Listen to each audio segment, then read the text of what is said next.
9:07 on Super Talk 99.7 WTN. Hey, how are you? It's Chris Hand. This show is brought to you by our friends at Better Water LLC. If you need water filtration systems or water softeners, you go to betterwater.com. I'm excited to be with you here at 9 a.m. It's been a couple weeks since we've done this. Please, hold your applause, All I do is show up. Hey, the man, the myth, the legend is back. Dude, it's been a wild couple of weeks. Yeah. There is still a rumor that I might host for Murphy this afternoon. Ooh. No, I'm just kidding. I think he's back. Yeah, I think we have a camera pointed at his bed, so even if he's not moving, we will be able to see him. All right, you can stop this stupid applause. But I'm happy to be here. Had a great weekend. You have a good 4th of July? Yeah, it went pretty well. Dude, I feel like I haven't seen you in like a month. Yeah, we've been on opposite schedules for a little too long. Me and Mason have been two ships passing in the night. Yeah, we've waved to each other a little bit. It's been really sad. That's really sweet. It's been really sad. But we're back. We're back. And I'm very excited. You had a good 4th of July? Yeah, man, it was good. What'd you do? Hung out, watched movies, as you so vehemently commented on my movie preferences. I just did a drive-by on Mason's Instagram story. Whenever he posts stuff, I just say something mean and I get out of there. Yeah, like no hesitation. Just dropped a bomb and left. What was it? Mason posted, he's like, movie night at the house, and it was Top Gun. I was like, this is how I'm spending my 4th of July. I'm watching Top Gun Maverick because it's just a fun film. And all I did was send one word. That's all I did. What was the word? Overrated. And I was like, oh, thanks, lol. You did was like it and move away. Just threw a hand grenade and got out of there. So good. Yeah, it's an overrated movie. I didn't watch any movies. Yeah, that's fine. Nah, you blew stuff up like a real American? We did. My poor 3-year-old was screaming. Ooh, she was crying. So it's okay. And then my son looked there. He goes, "There's only about 40 more. Don't worry." But we had a blast, man. We went to Watertown. The one and only Brian Wilson invited me and the family out to Watertown for their squirt gun parade. I had never done anything like this. All parades should be squirt gun parades. Every single one. And next year, rumor has it, Wilson is going to try and get a WTN float. Dude, that would be squirt cool. gun parade.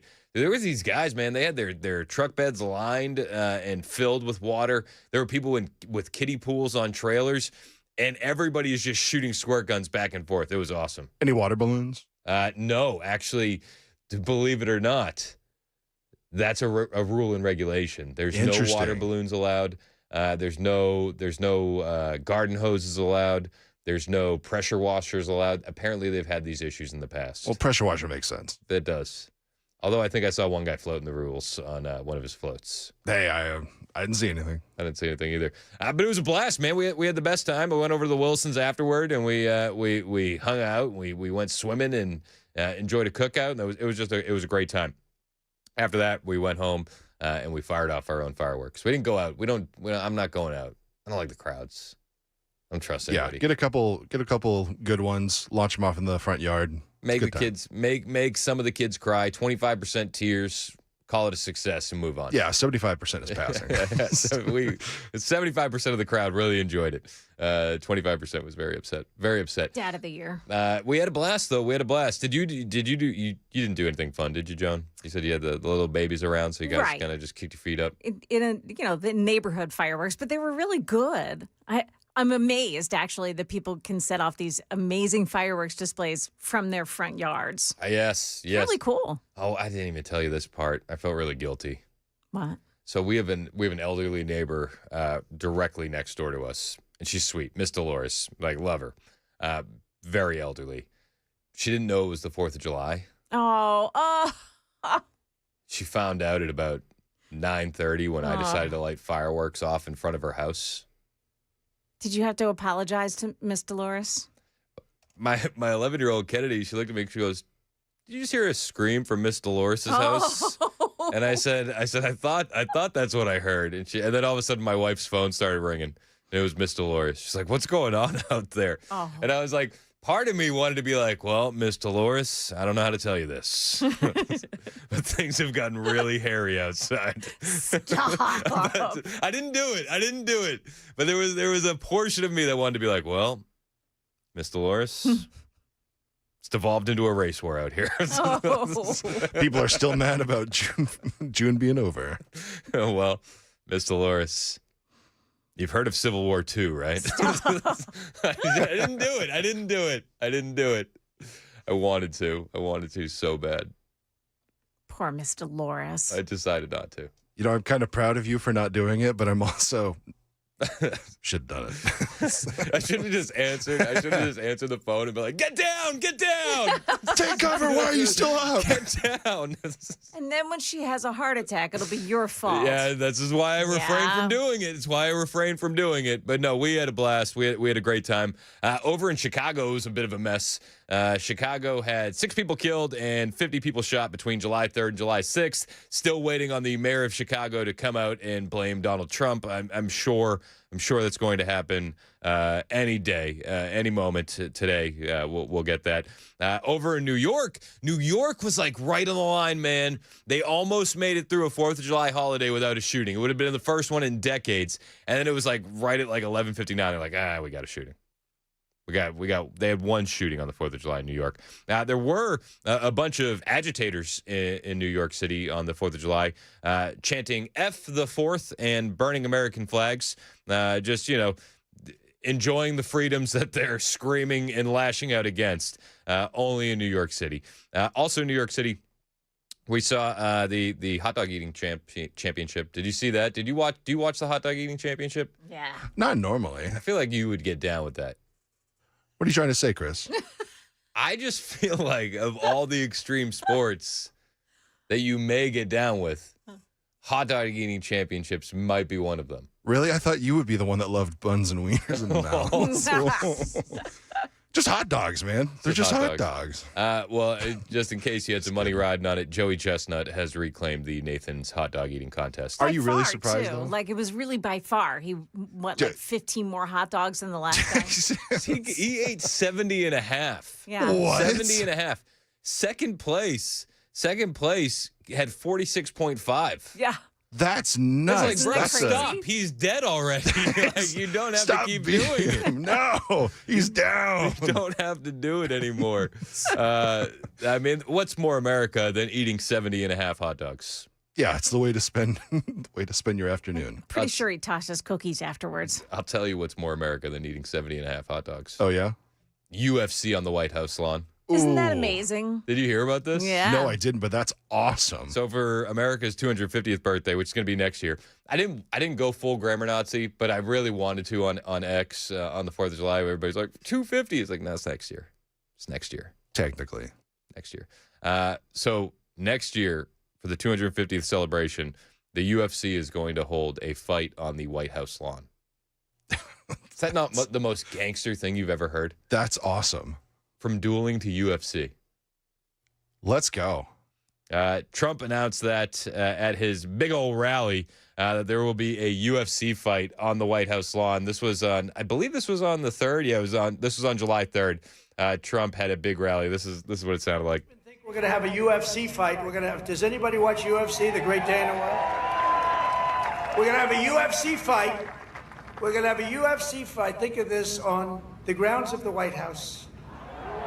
We have a lot of land there. We're going to build a little, we're not, Dana's going to do it. Dana's great, one of a kind. We're going to have a UFC fight, championship fight, full fight, like 20, 25,000 people. And we're going to do that as part of 250 also. We're going to have some incredible. I mean, that's pretty cool. Now, here's the thing that I want to know.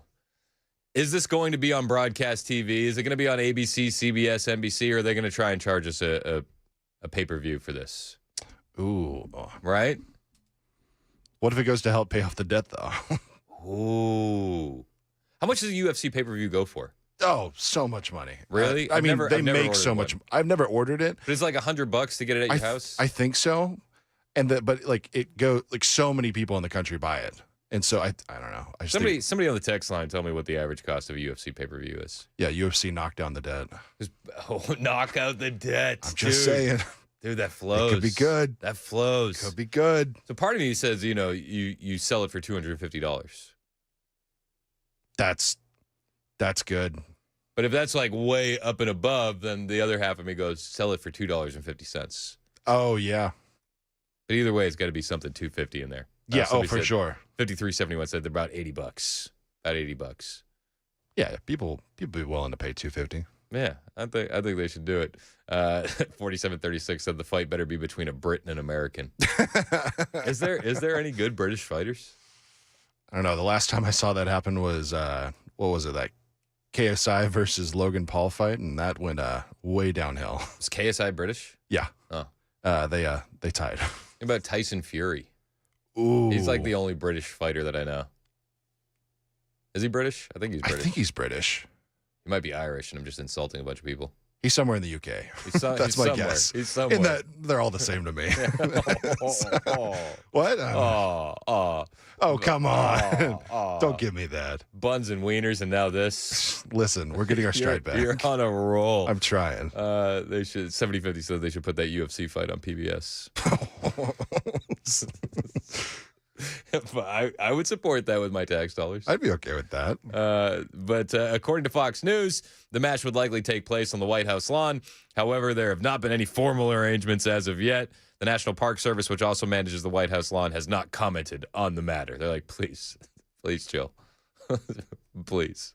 Stop. Please, we don't want to do this. I would love to see it. I would love to see it.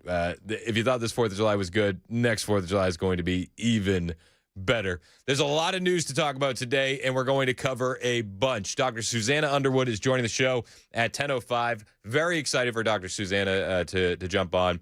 I'm a big fan of her and the work that she does. She runs Borough Holistic Health in Murfreesboro.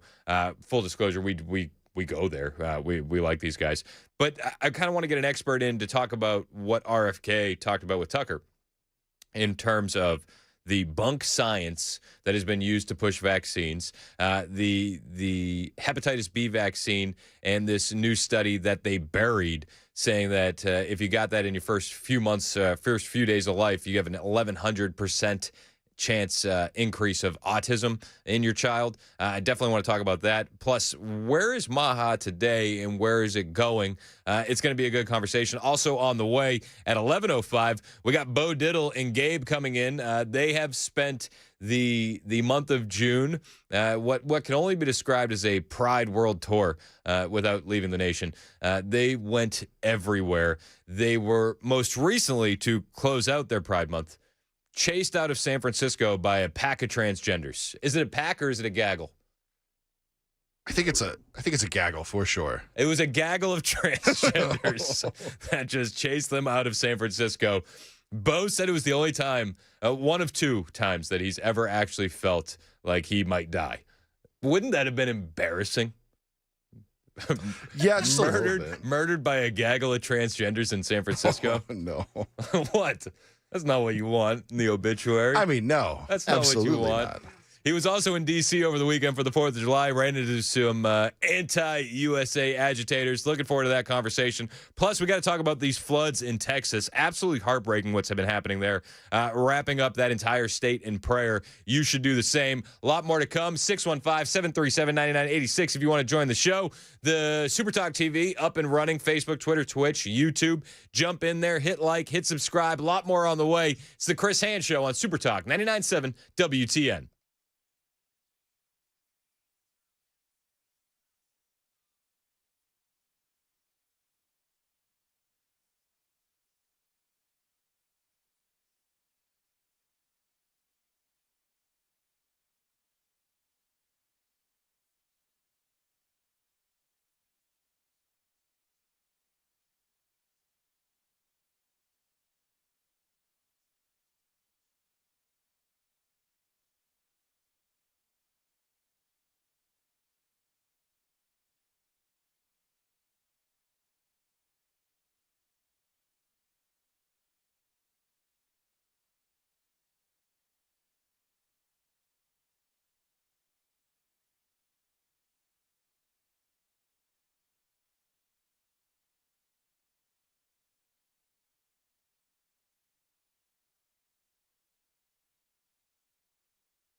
Up ahead here on Super Talk 99.7, the National Weather Service issuing more flash flood warnings in central Texas this morning. And gunfire in downtown Nashville on the 4th of July. Those stories coming up here at 9:30 on Super Talk 99.7 WTN. Thank you, Joan Jones. 9:25 on Super Talk 99.7 WTN. I'm Chris Hand. Show's brought to you by our friends at Better Water LLC, water filtration systems, water softeners, betterwater.com. Just checking out the YouTube chat. Have you noticed what's going on in the YouTube chat? We have there's crowns now. Number 1, number 2. Yeah, for top commenters and whatnot. Yeah. Shout out to it's kind of cool. So, man, Snark had the crown for a minute. I was going to give her a shout out, but then she just lost sniped. it. Yeah, she lost it to Andrea. And I'm currently number 3. So. Hey, Chris, maybe focus on your show. These just they recalibrate every live stream? Yeah. Okay. Yeah, well, it's during the live stream. So whoever's commenting more and more throughout the live stream, it shifts up. All right. It's kind of cool. Hey, get yourself a crown. Head on over to Just YouTube. saying. Hit like, hit subscribe, join the conversation. 615-737-9986 if you want to join the conversation here. FEMA has been completely activated in Texas, says Christy Noem moments ago on Fox News. Well, this is a horrific situation, Lawrence. I mean, you're seeing it firsthand today. I was there on Saturday and spent my time with the governor and the emergency management responders and a lot of the families that have been impacted. Some of the parents of those kiddos at Camp Mystic as well. It was absolutely devastating. So we responded immediately as soon as the request came in with Coast Guard assets, with Customs and Border Protection assets that were specially trained for these kind of rescue missions. Also, FEMA has been activated and at an enhanced level. The partnership between the federal government and the state and those local officials is very tight and working hard to make sure that we're bringing some relief to these families and finding people and reuniting people with victims of this flood as soon as possible. But it is, make no mistake, how tragic this situation is. And the president is fully engaged and willing to do all that he can to help the people of Texas through this because it is a national situation that everybody's hearts are just broken over. Yeah, I mean, it is a heartbreaking story. The campers that have been missing, it really pulls at your strings, man. And we're just wrapping that entire state up in prayer, and we're hoping that they can recover from this and that they can get through this. Hopefully, the weather that's headed their way now doesn't cause as much damage as the storms over the 4th of July weekend. We can continue to pray for that. Trump has signed a major disaster declaration for Texas's Kerr County after these devastating flash floods. Greg Abbott was talking about how many are missing. I believe the number is still around 28 missing, 27 missing. A lot of deaths, over 80 deaths. More water on the way. It is an absolute mess. President Trump's White House Faith Office has asked the country to join them in prayer for the precious lives lost in the Texas flood, saying, and I quote, "Amidst this tragedy, our nation must come together to pray for the victims, their families, and the first responders conducting rescue missions to find those still missing. May God wrap his loving arms around all those in Texas." And they included this from Psalm 34:18. "The Lord is near to the brokenhearted and saves the crushed in spirit." Now, while we can pray for the victims and we can hope that the weather doesn't cause more devastation, the mainstream media and the left are in full-on narrative peddling business. And the narrative that they're peddling is this is Donald Trump's fault because Donald Trump slashed jobs at the National Weather Service. A reporter actually asked President Trump yesterday if he would be rehiring any of the meteorologists who were fired. In light of the floods, do you think that the federal government needs to hire back any of the meteorologists who were fired in the last few months? I wouldn't know that. I really wouldn't. I would think not. This was a thing that happened in seconds. Nobody expected it. Nobody saw it. Very talented people are there, and they didn't see it. It's, I guess they said, once in 100 years. They've never seen anything like this. So I wouldn't, people are trying to blame the school. They're trying to blame the camp. They're trying to blame. It's just a horrible thing. But no, I wouldn't say that, no. No, it's a horrible thing. Donald Trump says, "No, listen, I don't know why we would do all that. Just take a deep breath." And the Associated Press has been pushing back against this new narrative being pushed by the mainstream media and the left. I know, the Associated Press of all people. The Associated Press reports that the National Weather Service had extra staff on duty in the region where the floods wreaked havoc in Texas. The number of staff was more than doubled in the office. Major blow to the Democrat narrative. Plus, warnings were sent out hours beforehand. Now, this conversation is still going on. Greg Abbott was asked about it as well. And Donald Trump does have plans to visit Texas and the flood site. We'll talk about that after Jones' newscast, which starts right now on Super Talk 99.7 WTN.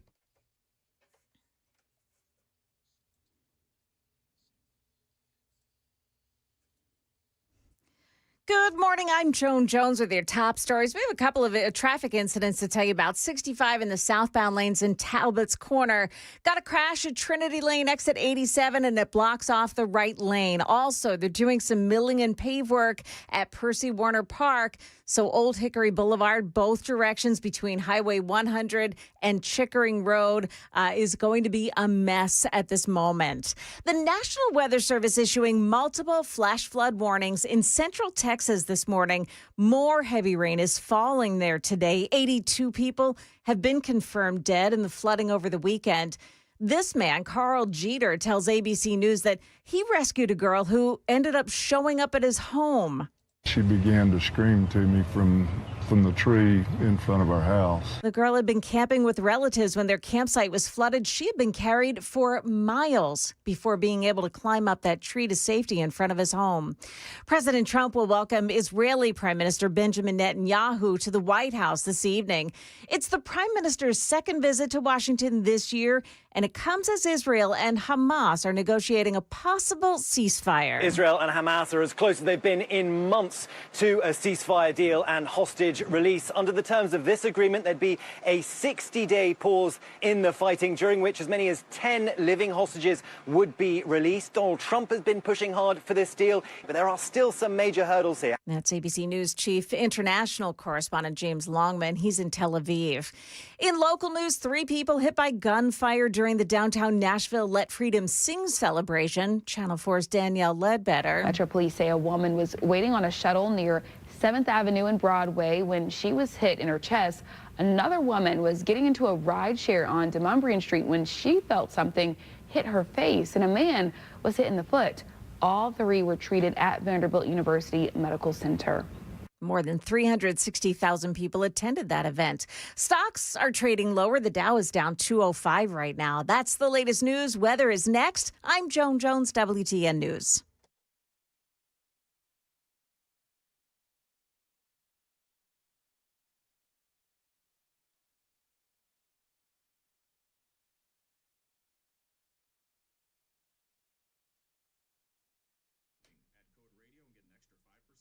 Hey, what's up? It's Chris Hand here talking about my friends at the Glock store. We're so lucky to have these guys in Nashville, incredibly lucky. One of the reasons is that Glocks are the most popular handguns in America, and we have every Glock available, plus a wide availability of custom and performance parts, from competition triggers to night sights to extended controls to magwells to red dot optics to, well, I mean, there's just too many for me to keep going. The commercial's short. But whatever you need, if it's for a Glock, it's going to be at the Glock store. They carry it. And another reason why we're so lucky to have the Glock store retail showroom right here in Nashville is that if they're open for business, well, there's a certified gunsmith on duty. Always. So whatever parts you buy for your Glock to customize or enhance it, they'll install them for you for free while you wait. Now, you might say, what did you say? Well, you heard me. You buy the parts, the Glock store will install them for free while you wait. There's a lot of reasons like the Glock store. Free parts installation is just one of them. I know you'll find even more when you check them out. Minutes from the airport, worth the drive from anywhere. Tell them Chris Hand says hi.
9:38 on Super Talk 99.7 WTN. My name is Chris Hand. Hope you're doing well. Show's brought to you by Better Water LLC. Water filtration systems, water softeners. You get those at betterwater.com. You can find me on Twitter, True Social, and Instagram at Chris Hand on Air. Hit the follow button. I will follow back. You can listen to the show anywhere. iHeartRadio, tune in, the FM dial. You can watch us, Super Talk TV, Facebook, Twitter, Twitch, and our personal favorite, YouTube, where I'm currently the number 3 commenter in the chat. I don't know how that works. I don't have any idea. A lot of fun stuff happening on YouTube. Yeah, just a little bit. A lot of fun. Head over there, hit like, hit subscribe. So what happened in Texas? Was it cloud seeding? Are you allowed to say that? Are you allowed to say cloud seeding? That's what a lot of people online are talking about. I mean, have you seen these videos? Put this one up on the screen. This is a time lapse of what happened at one of the rivers. I mean, you can see it's like 5:07, nothing.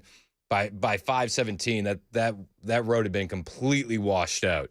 That took 15 minutes. It was insane. It took even less. Like, if you're watching the time, it's like 7:14, and then 7:17. The road is completely washed out.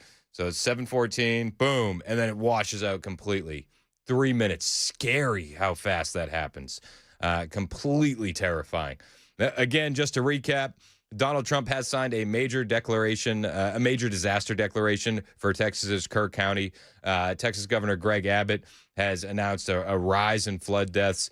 We still got about, I believe, 28 people missing. They have more water on the way in Texas, which is absolutely terrifying to these communities that have already been ravaged by the flooding.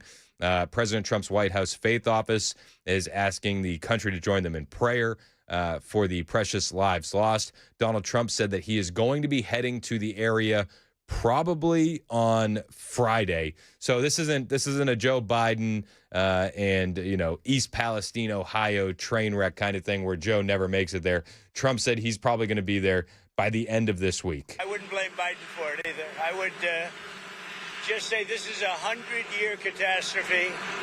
And it's just so horrible to watch. Are you planning to visit Texas, Mr. President? Probably on Friday. We wanted to leave a little time. I would have done it today, but we'd just be in their way. Probably Friday. I wouldn't.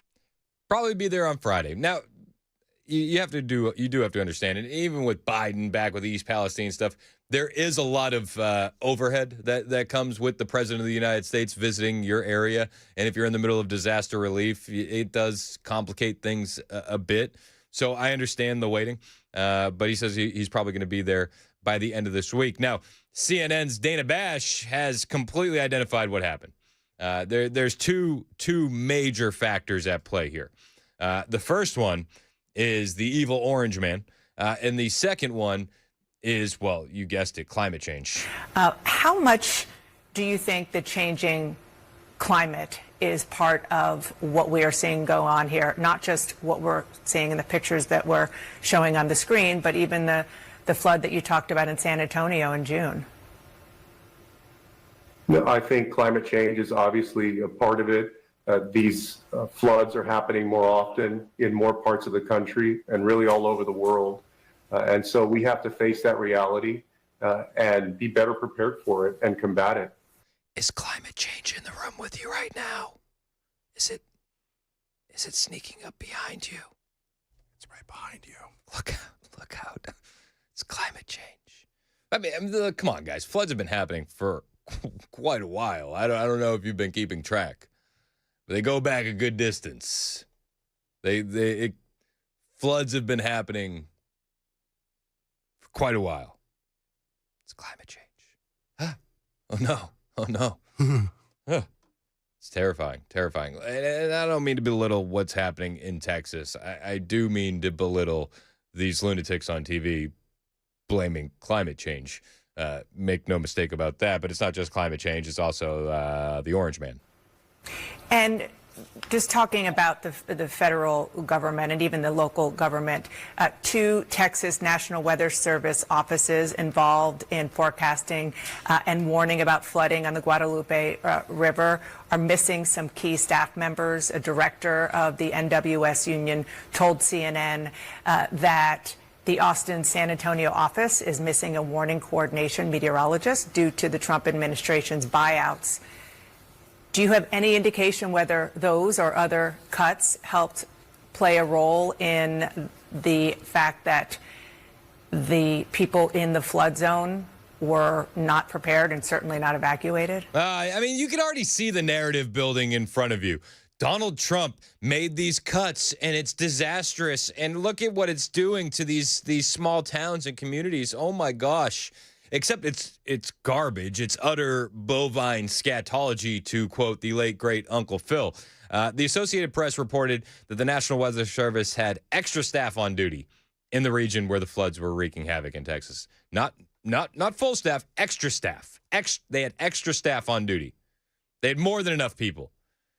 The number of staff more than doubled in the office. So what's up with that narrative? It's not working out as one would hope, but it's a narrative that they're going to continue to push. They asked Donald Trump about it, and he's like, I don't think that made any difference. They also asked Greg Abbott about it. Greg Abbott taking a much more moderate approach, saying, well, this is something that we're going to talk with Kristi Noem about. Governor Abbott, on that topic, we know that these alerts can be life-saving at times, and a lot of times these forecasters get their information from the National Weather Service. Are you communicating with your federal partners on how critical funding is for the National Weather Service in order to issue alerts like this in this disaster? It's one of the things that we spoke about when Secretary Noem was in, and this is part of ongoing conversations. And I'll add this. As you all probably know, we have a special session coming up, and the way to respond to like what happened in Kerrville is going to be a topic for the special session to address. We have time for 2 more questions. So taking a much more cautious approach to the question. We're going to talk about it. We're going to find out what happened. I think, Governor Abbott has a lot of different moving parts, obviously, right now in Texas. And maybe he didn't have the information in front of him. But again, the information from the Associated Press is that they had more than enough people. They had extra workers in. They had their staff more than doubled. That's according to the Associated Press, who, if I should have to remind you, is no friend of Donald J. Trump or this administration. So that's that. That's kind of where we're at currently. More rain on the way. It's going to get a bit messier. And I just pray for everybody that's dealing with loss out there in Texas, and I pray for everybody that's in the line of fire should these additional storms come. CNN says what's unclear is whether the cuts to the National Weather Service impacted how the warnings were disseminated. The National Weather Service is now officially on the record saying, no, we had extra staff in the office that night. It is really wild when you see these competing narratives going up against each other. Again, this is CNN. State and local leaders in Central Texas have said that so far they are getting what they need from the Trump administration. Of course, we continue to track that. But as we track the federal response to this flooding in its third day of recovery efforts, there are a couple of important questions to follow here. Number one is the National Weather Service. This is the agency that is responsible for the country's weather forecasting. They issued a series of alerts on Friday in those very early hours, saying there is going to be life-threatening flooding. Now, it's unclear how many people they were able to reach with those warnings. We heard in that news conference that there are some people that didn't even have cell service where they were, who were impacted. It's also the middle of the night. What's also unclear is whether cuts to this agency impacted how those warnings were disseminated. Oh, it's unclear how whether cuts to this National Weather Service impacted how warnings were disseminated. That's how CNN is reporting that. Yet when you look at, again, AP, extra staff on duty during the storms, that's according to the National Weather Service office in New Braunfels. They had up to 5 on staff. You also have meteorologists out of Texas saying, all I'll say is this: the National Weather Service issued a flood watch for Kerr County more than 12 hours ahead of the catastrophic flood. A flash flood warning was issued for Hunt and Ingram 3 hours before the Guadalupe started to climb. They did their job, and they did it well. But that's not going to stop the mainstream media from peddling this narrative that Donald Trump's cuts caused this, or that climate change caused this. I don't know which narrative is more ridiculous, but rest assured, both are equally ridiculous. In these times, though, you got to go full Fred Rogers, and you got to look for the helpers. There's a guy, Coast Guard swimmer, Coast Guard rescue swimmer, being credited with saving 165 people from the floods in Texas. His name is Scott Ruskin. If you can throw Scott up on the screen. Scott is the Coast Guard rescue swimmer. He saved 165 people from those floodwaters. Salute, Scott. He released a statement, made a public comment on this, and he said, honestly, I'm mostly just a dude. I'm just doing a job. This is what I signed up for. And I think that any single Coast Guard rescue swimmer or any single Coast Guard pilot, flight mechanic, whoever it may be, would have done the exact same thing in our situation. That's what we were asked to do, and we're going to do it. Any one of us, if anyone else was on duty that day, would have done the same thing as us. We just happened to be the crew that got the case. Shout out to this guy. I mean, what an absolute hero. Not taking any credit, saying, no, I'm just doing my job. Again, this is Scott Ruskin, Coast Guard rescue swimmer, credited with saving over 160 lives. Unbelievable. Unbelievable. We also saw a Texas team stepping up. The Houston Texans, Dallas Cowboys, were pledging more than $1.5 million combined in relief to Texas flood victims. I got another story here. Hero father dies saving family from rising water during Texas. Just a complete hero. Just a moment of selflessness. 27-year-old Texas father died heroically on the morning of July 4th after saving his fiancée, children, and mother during the devastating flash floods that swept through the state. It's crazy. They say water started pouring in. We had to fight the door to get it closed, to try to hold the door closed. It was just so much that it came in. They explained to KHOU, local news outlet in Texas. We ran back into the room. We started calling 911, but it just kept coming. We had no choice but to get out. And the dad looked at the wife and said, the kids, the mom said, I'm sorry, I'm not going to make it. I love y'all. And he selflessly gave his life to save the others. In these situations, look for the heroes. Now, a lot of people are looking for answers currently. One of the hypotheses online has been cloud seeding. What is cloud seeding? And did this have anything to do with the floods in Texas? Well, we'll talk about it a little bit when we get back. It's 9:50 on Super Talk 99.7 WTN.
got an update for you from Central Texas after the flooding there. Fireworks gone bad over the July 4th holiday weekend here, and an ambush on Border Patrol agents in Texas. It's coming up here at 10 o'clock on Super Talk 99.7 WTN. Thank you, Joan Jones. 9:56, Super Talk 99.7 WTN. Show's brought to you by Better Water LLC, water filtration systems, water softeners, betterwater.com. Hey, how are you? My name is Chris Hand.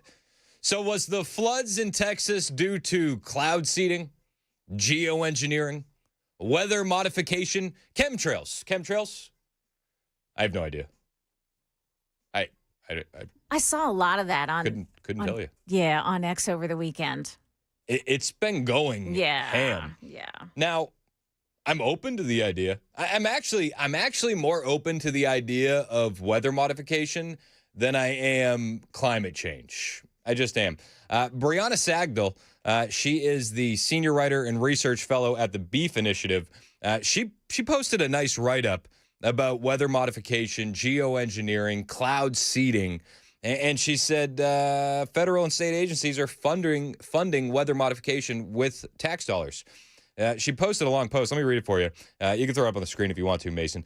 Brianna says, according to Glock, Rainmaker, which might be one company winning these government contracts, seeded clouds in Texas on July 2nd, 2025, 2 days before deadly floods killed 60 plus.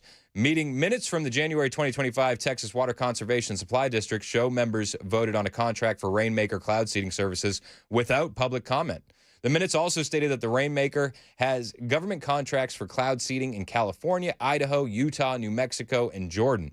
In 2023, Utah state legislature earmarked $12 million in a lump sum for a one-time spending contract for cloud seeding for the 2024-2025 budget. Colorado is another state that's spraying after receiving a $2.4 million allocation from the federal government for rain enhancement. Considering that chemtrails were only recently the realm of conspiracy, public pressure for regulation and transparency have largely been dismissed or fact-checked by media sources like the AP. Due to this label, weather modification technologies, widely considered more powerful than nuclear arms, have gone unregulated and unchecked despite urgent warnings from lawmakers. Yesterday, Congresswoman Marjorie Taylor Greene told X that she would be introducing a bill not only to ban but also criminalize geoengineering as weather warfare. Given the potential for catastrophic miscalculation, the fact that there's zero transparency, almost no post-spraying investigation oversight mechanisms, and therefore zero liability for these companies should their weather modification cost lives, food security, and livelihoods alike, this is likely the single most important industry that should be regulated, but it's not. Now, I'm not saying that I think that somebody decided, I'm going to seed these clouds and cause a flood.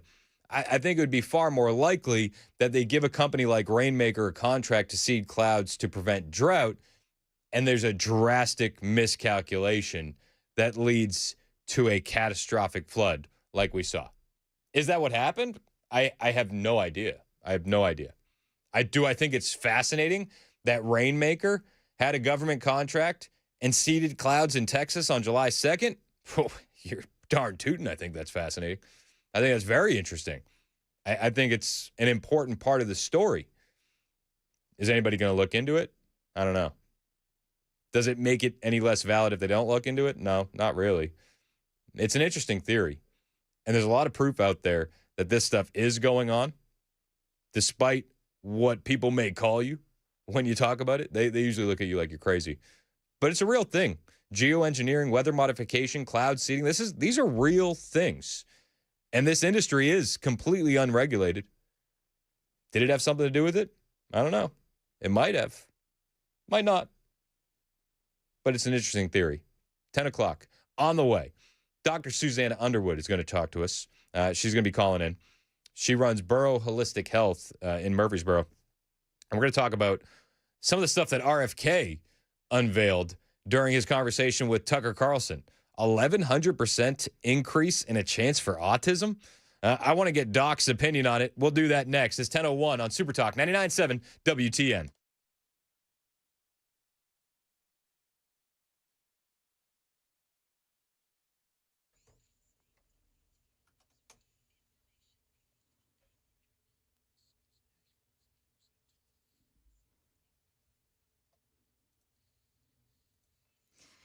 Good morning, 10 o'clock. I'm Joan Jones with your top stories. Talbot's Corner, they're still dealing with that crash on 65 southbound at Trinity Lane. Pretty slow there. And milling and paving work, Old Hickory Boulevard in both directions between Highway 100 and Chickering Road this morning. Watch it in that area. Officials at Camp Mystic in Central Texas have issued a statement this morning. They confirmed the loss of 27 campers and counselors in the flooding that overwhelmed the Guadalupe River over the weekend. The overall death toll remains at 82. With the floodwaters receding, that death toll mercilessly rising after that early morning July 4th deluge sent a flood wave that swallowed riverside camps and communities.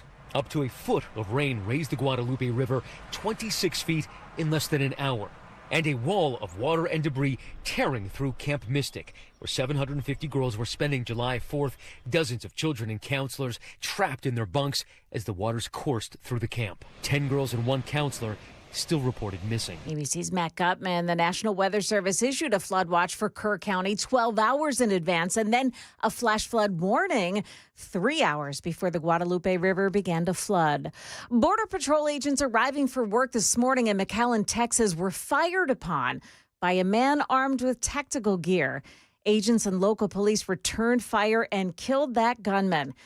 No federal agents were hit, but a local police officer was. He is in stable condition.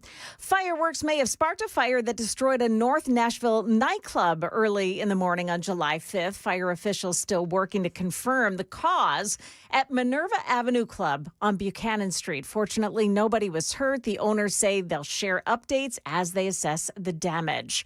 In Winchester, a 61-year-old man out celebrating on the 4th of July was hit by a stray bullet. John Cobb is now in life support. Some media outlets say he was killed.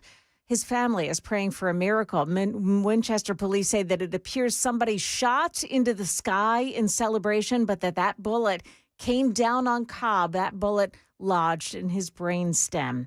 A Murfreesboro home damaged by fire on Friday night. Channel 4's Amanda Hara. Fire crews were able to put out the flames before they spread to the inside of the home. Fire investigators say the fire was caused by used fireworks that were thrown into a plastic trash can right beside the home.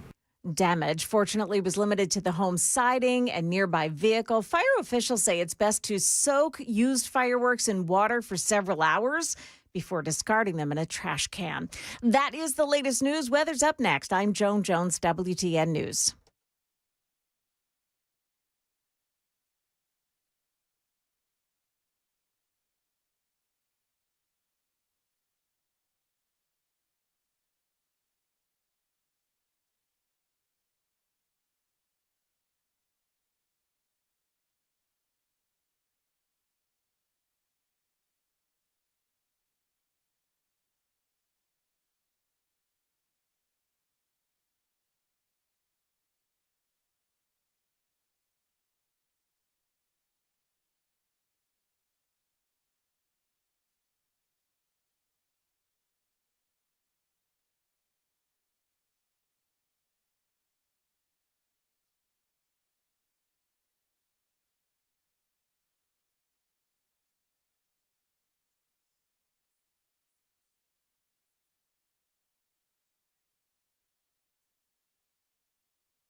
It's 10:07 on Super Talk 99.7 WTN. My name is Chris Hand. The show is brought to you by our friends at Better Water LLC, water filtration systems, water softeners, betterwater.com. So I saw this podcast with RFK and Tucker Carlson, and I thought it was fascinating. Anytime RFK is talking, I find it very fascinating. And it always leads me to having more questions after the fact when I listen to an RFK conversation. So because of that, we're now joined by an expert in the field, Dr. Suzanna Underwood. She runs Borough Holistic Health out of Murfreesboro. We love Dr. Suzanna Underwood. She's joining the show now. How are you, Doc? Hey, Chris. I am great. How are you? I'm super pumped for this discussion because, you know, this is literally 20 years ago. I never dreamed I'd be having a conversation like this on air when I first started. So this is definitely history in the making that we're actually even having a conversation of this nature now. Yeah, it seems like for a long time we weren't allowed to have any of these conversations. I would love for you to kind of give us a background on you real quick. You know, I know who you are. A lot of people know you and what you do. But for those in the audience that are unfamiliar with you, how did you kind of get a bit red-pilled on the medical industrial complex? Yeah, so about over 20 years ago, I was heavily in the medical field. And honestly, in every single facet that I tried to be involved in, I kept hitting a point where I just didn't understand what I was doing. I didn't see patients getting better. I didn't understand, the crux of why we were constantly drawing people to medicines and surgeries versus explaining to them life, like change a little bit, eat a little bit better. These were things that were innately going on in my mind. And so eventually I really, grew very disheartened with the whole system and walked away. And I didn't know where to go next, but God really led me down a path of learning about holistic health and what that really means and understanding about really rejuvenating the body like God intended. And so I left and I went towards a path of more of I'm a naturopath doctor. And it's something where you're looking at the body as a whole. You're not looking at it at individual parts, and you're not just opting for, elective surgeries and medicines. And so I have grown an amazing team and group of doctors around me and nurses and supportive staff who I would not be able to be doing what I am today without them. And it has been an amazing journey of just learning about what the body's actually capable of doing. And as a naturopath doctor, this is not medical that I'm doing. I'm not teaching someone how to treat or cure or diagnose themselves. I am teaching them the basics, going back to the basics of, what the body was designed to do.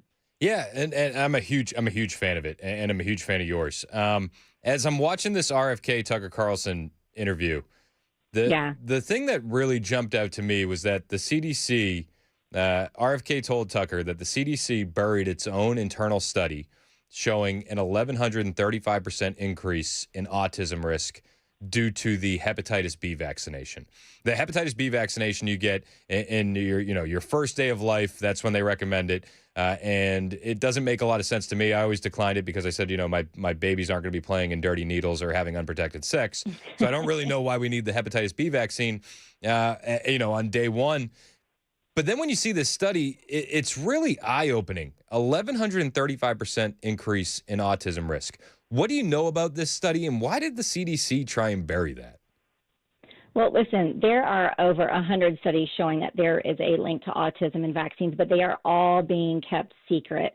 And honestly, the biggest thing that you have to just remember is that you stated it. The reasons for giving most of these vaccines is to prevent a disease that is not even transmittable through things except for like blood exposure, needles, sexual contact, which none of these are applying to newborns. Right. So, and also you got to keep this in mind that this is one study of, again, hundreds that are out there. They're not going to leave these things out in the open for people to understand. Can you imagine if I had a study saying if you take, I don't know, ashwagandha and you have a risk of developing XYZ, and that study came out, I mean, people would literally flip out. They would, ban herbs and all these things. They're going to hide these things because they're having to take that control back. And so unfortunately, these are things that, again, we have the generation that we see now of children is the sickest in history. 60, 50 years ago, I mean, 6% of children had chronic health conditions, and today that number is over 60%. I mean, these are things, yes, autism is a big one, but we're looking at autoimmune and diabetes and ADD, ADHD, obesity, asthma, food allergies. These chronic health conditions are skyrocketing. And unfortunately, now we're seeing numbers that are staggering, like 1 in 34 have autism and 1 in 8 asthma and, and 1 in 6 delayed, contact, not making eye contact or crawling or walking, 1 in 5 eczemas and allergies. Like I said, these are staggering things that we're seeing, and they keep coming back to what is the culprit. We have to find out what's going on instead of just saying, oh, we're mastering how we can diagnose it and we're seeing it better now. No, don't give me that. That was over 2 decades ago that we're starting to realize that these autism stats are higher and higher. We're not getting better at diagnosing it. What's happening is that we're getting better at identifying it because there's more of it. And so these are the things that we just have to remember, that there is a culprit somewhere, and stop hiding the studies. Let us see them. Let us know. This study that they're talking about was over 20 years ago. Do you know how many lives could have been saved? Amen. In that time frame? So this is something that we really need to take note of. And if we didn't learn anything during COVID, then shame on us, because there was so much that came out during that time frame that really should have opened the eyes of Americans. Do you think if they didn't hide these studies that the vaccine industry would be bankrupted? Well, absolutely. I mean, obviously we can't sue them because, the 1986 National Childhood, Vaccine Injury Act, that's obvious. That gives them complete immunity. But absolutely they would be bankrupt. And they knew they were going that route. That was what was happening. That's why Reagan passed that bill in 1986, because to protect them of that. They were saying that they weren't going to be able to have access to the absolute needs of these vaccines and et cetera, and they needed this protection. Well, why did they need protection from something that should be helping us? We shouldn't have to have protection. I shouldn't have to pay you, Chris, or, barter with you or say, hey, well, if you take this this supplement, I'll make sure to, say that it's, it's really good and give you all of these, perks because you're taking it and giving you all these incentives. We're not going to incentivize you. You take it because it's good for you. You don't eat broccoli because it tastes great. You're eating broccoli because it's good for you. Yep. So we shouldn't have to incentivize this way. So, yes, I do believe they would be going under. And I think that's the goal of RFK Jr. stepping into the spot like this, is I believe he is going to start to really open up the truth and stop suppressing the science. Well, and one of the things that he opened up during this interview with Tucker was how your kid's doctor might kick them out of the office if they're not vaccinated. And the reason behind that is the bonuses that doctors receive for a high percentage of their clients being up to date on their vaccines. What have you seen in the medical industry when it comes to bonuses and doctors in relation to vaccines? Oh, Chris, this one's heartbreaking, because I see this from eyes of a doctor, but unfortunately, vaccines are big business, and 50% of doctors' revenues are coming from vaccines. You said 50. You said 50%. 50%, yeah. Half of it. 50 are coming from the revenue from that. So, here's the thing: insurance companies are really behind a lot of this because they're paying these bonuses to the doctors if 95% of their patients get the vaccines. And this is not uncommon. They've been incentivizing them for decades. I mean, very long time. But these incentives really stop doctors from actually practicing medicine instead of caring for their patients. And honestly, if you go even back further and start looking at this, 20 years ago, 20% of doctors worked for corporations. Today, that number is 80%. Understand that those corporations are telling doctors what to do. They are telling them, we don't care what happens to your patients. We care about how much revenue you're generating. So understand, I own my own business. I own my own practice, right? So these doctors, that's what I'm saying. The 20% of these doctors used to be in 20 years ago owning their own. Now 80% do not even own their own. So that is where this is coming in, to where doctors are coming out of medical school. They have ginormous bills. They'll go bankrupt if they don't have a job. So many of these doctors are under tremendous amount of pressure, and they have to keep generating these funds. And so the whole system is just a bunch of perverse incentives. And honestly, everybody is making money by keeping us sick. And that is the most unfortunate thing to say out loud. It's heartbreaking. I mean, what happened to do no harm? When they tell us that these studies have been debunked and that vaccine autism links are debunked, and RFK will say, well, there's actually no studies of the vaccines given to children the first 6 months of life being studied for autism. Like, how can these people get out there and say that this stuff is debunked? Yeah, and that's just it. I mean, these facts checks and everything. If you go online and you even look up this the 1,135% increase in autism study, they'll fact check you and say, oh no, that's been fact checked. That's not true. That's we're careful with what you read or whatever. But see what I'm saying? Like, all of these things are out there, but they're being just hushed. They're not showing us the real studies. And they can debunk them because they're in control of them. They're in control of the studies. A study will find what you want it to find, and that's exactly what it's doing. We're talking with Dr. Suzanna Underwood, brilliant physician. She runs Borough Holistic Health in Murfreesboro, a friend of mine. And I just wonder, as you're looking at the state of the MAHA movement, what grade would you give MAHA currently? And where do you think that the Make America Healthy Again movement is lacking, and where is it strong? Well, an A stinking plus right now, man, with all of this that's coming out with, not just with the vaccines, but with all the food coloring and the ingredients and everything. I mean, that movement is definitely gaining momentum. As people are waking up to the truth and the suppression behind it and behind science and the corporate overreach. I mean, the health consequences of modern medicine we're seeing a wave of this disclosure. And so we just absolutely both, from brave insiders to those who can no longer ignore the data, we see all of these types of things coming out, and we cannot turn a blind eye to it anymore. Yeah, no, we absolutely cannot. And it kind of makes you question everything, right? Like, as soon as you kind of open that Pandora's box, you start questioning everything. My brother-in-law for years and years and years said he won't do sunscreen. He's like, if you look at sunscreen, it correlates with the rise in skin cancer. And I was like, I don't know about that. But now that we've gone down this road, I'm like, yeah, maybe it does. Do you recommend sunscreen during the summer months? Oh, on a much sunnier topic, right? Yeah. So here's the thing. Most people just don't realize that sunscreen, even as low as an SPF 15, actually blocks the production of vitamin D3 by 99% or more. That's pretty serious. And so we see all of these people with unbelievable, staggering low rates of vitamin D, which is just no good for the heart or the immune system. So many other functions in the body. And so, there is a lot to say about the lack of sun exposure, which is our primary source of vitamin D. And then obviously we have things like medications and statins and things of that nature that will also block the vitamin D absorption. So we're getting a twofold issue that's going on here.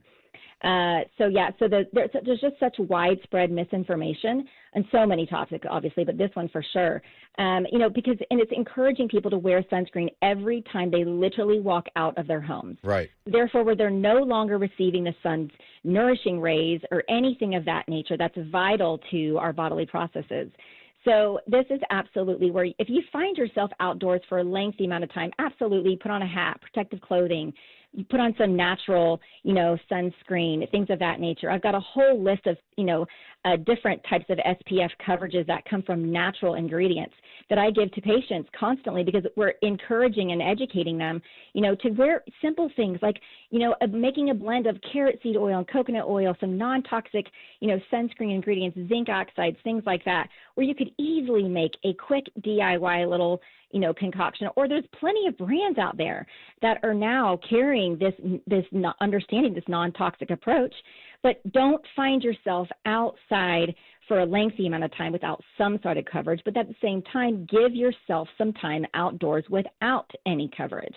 Right. Absolutely. It is vital to our health. It is vital for us to be getting at least 5 to 15 minutes of sun at midday, somewhere around that time frame. It's sometimes the morning. People love being outside. It's wonderful for the morning time, actually, to get that first sun of the day, to sustain your body, even for melatonin production. I could go all day long about this understanding. But that's what we were designed to do, is to be outside. And so making sure that you are absorbing good vitamin D from the sun without any sun protection on is great. And then from that point forward, maybe again, if you're outside extended time frames at the beach, et cetera, working outside, absolutely do a little something to cover up, but it needs to be natural, because those molecules that are actually getting onto the skin from those toxins are what are creating the problem.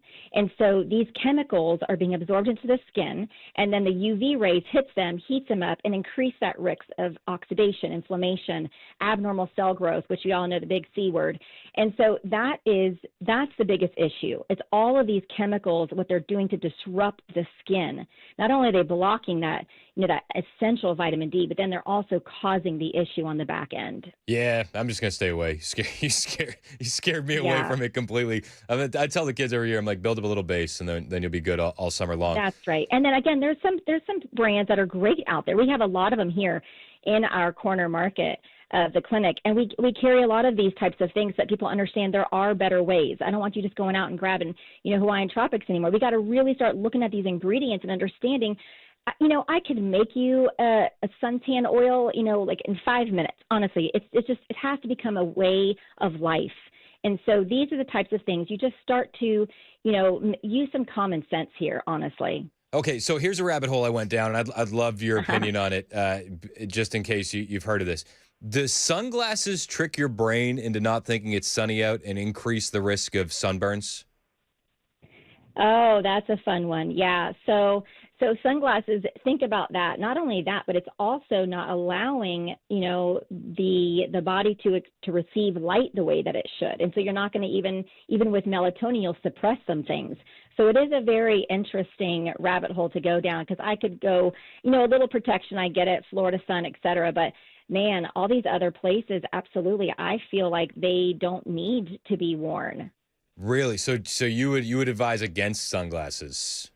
Okay, here and there. I'm not going to be on this radical side. I'm already radical enough. All right, fair enough. But I do like sunglasses, but maybe giving yourself some break without them for sure. Keep them as a fashion statement, not as a protection tool. That's right. That's right. Dr. Suzanna Underwood, how can we keep up with you online, and where can we find you? Yeah, absolutely. So the website is boroughholistichealth.com. Got a lot of information all about the clinic and everything that we offer there. And then obviously, emails. We've got info@boroughhh.com. Telephone number is 615-624-4489. And then, obviously getting us on the Instagrams, the socials. We're Borough Holistic Health. You can find us there as well. Real quick, and just to kind of go back a second, because I had this down, and I wanted to ask you this about vaccines and vaccine injuries. Yeah. If you feel like, there's a lot of parents out there that carry a lot of guilt from vaccine injuries. But if you feel like someone your son, your daughter, your nephew, your niece, your grandkids have been vaccine injured, is there something that you can do about it to help remedy that issue? Or are you kind of just stuck at that point? Oh, no, I never say you're stuck. I always say there's hope. We just have a lot of things to do. We have a lot of fixing to do and kind of, bat and clean up there.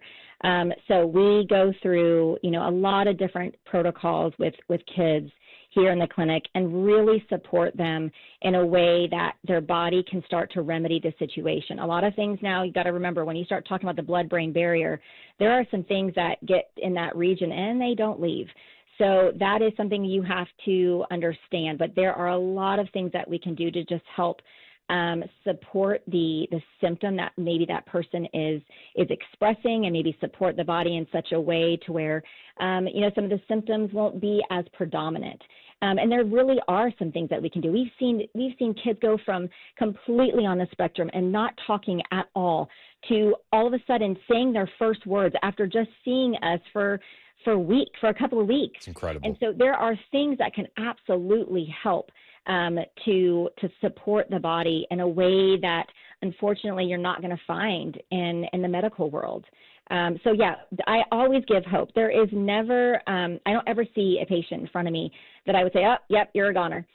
Because what the power of the mind is unbelievable. And so if you can give someone hope, they can start to heal themselves in a way that not even a supplement, not even a vitamin could do, because the power of what God gave us, our God-given ability to heal, will kick in. And so you just have to be a replication of that to them and before them, constantly encouraging and keeping them in a place of wanting to heal and wanting to understand that there is something that can help them. So absolutely, there's hope. There are a lot of things out there. Look at nature is our pharmacy. So we have so many different things at our disposal that we can support the body with. Amen. I love it. Dr. Suzanna Underwood, she runs Burrow Holistic Health.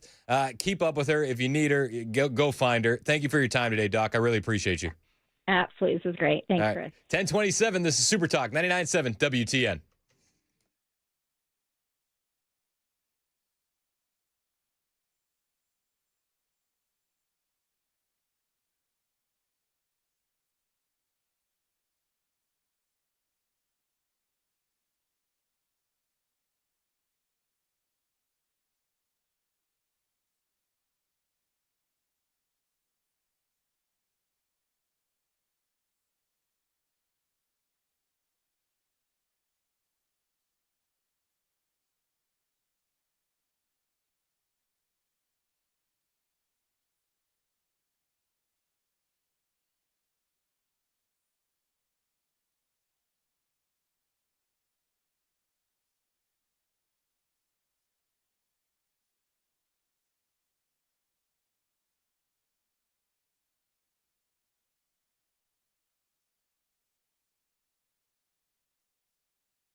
I'm Joan Jones with your top stories. The death toll stands at 82 in the state of Texas after flash floods in the central part of that state. 27 of those deaths at Camp Mystic, where hundreds of young girls were attending summer camp. Meantime, YAPAC is preparing to send help from this region. Its founder tells Channel 4 she's from Southeast Texas, so for her, this is personal. It's been heartbreaking ever since. The words that were coming out of people's mouth were, this is like another Helene. YAPAC has a warehouse in Clarksville and one in Southeast Texas. And if you'd like to donate, you can check their website to find out what items are in need. It's official. Tennessee Republican Congressman Mark Green announced his official resignation from Congress, a move that would shrink the GOP's already narrow majority in the House. A replacement's already being talked about. State Representative Jody Barrett tells Dan Mandis he's running for the seat on his record. They can choose a blank slate bureaucrat who has no record, who's been handpicked by the establishment, or a PAC purchase puppet who's going to do whatever the PAC money tells them to do. Or they can choose a conservative fighter who's got a record that you can look at for 3 years to see exactly how I voted. You can see the legislation that I have run. So you don't have to guess what I'll do when I get to D.C. You can already see. Tennessee Department of General Services Commissioner Matt Van Epps and State Representative Jay Reedy are also running for that seat.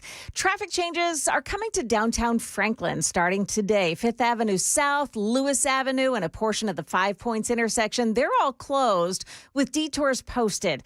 The closures are related to the city's efforts to improve water and sewer infrastructure. The city of Franklin is asking drivers to avoid that area. That is the latest news. Weather's next. I'm Joan Jones, WTN News.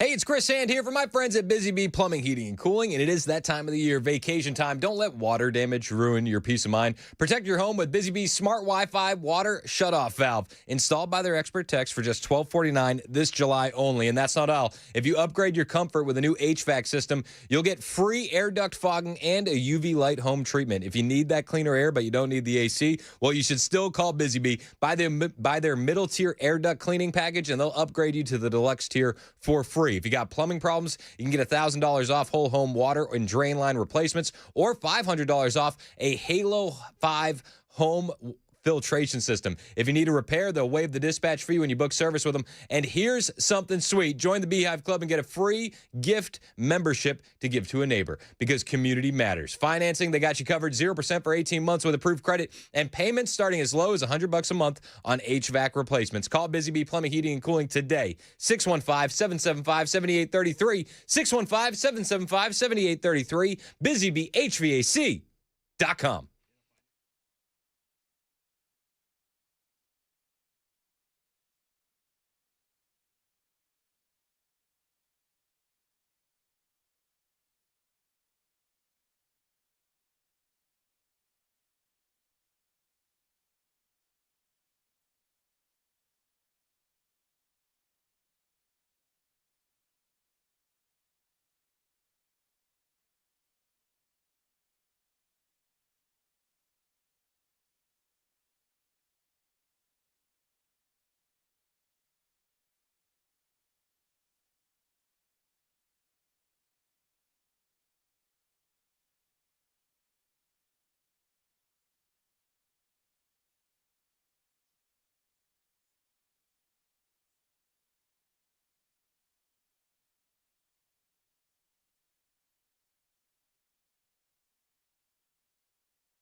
hit and miss showers and thunderstorms in the afternoon. That trend will continue Wednesday, Thursday, and through Friday.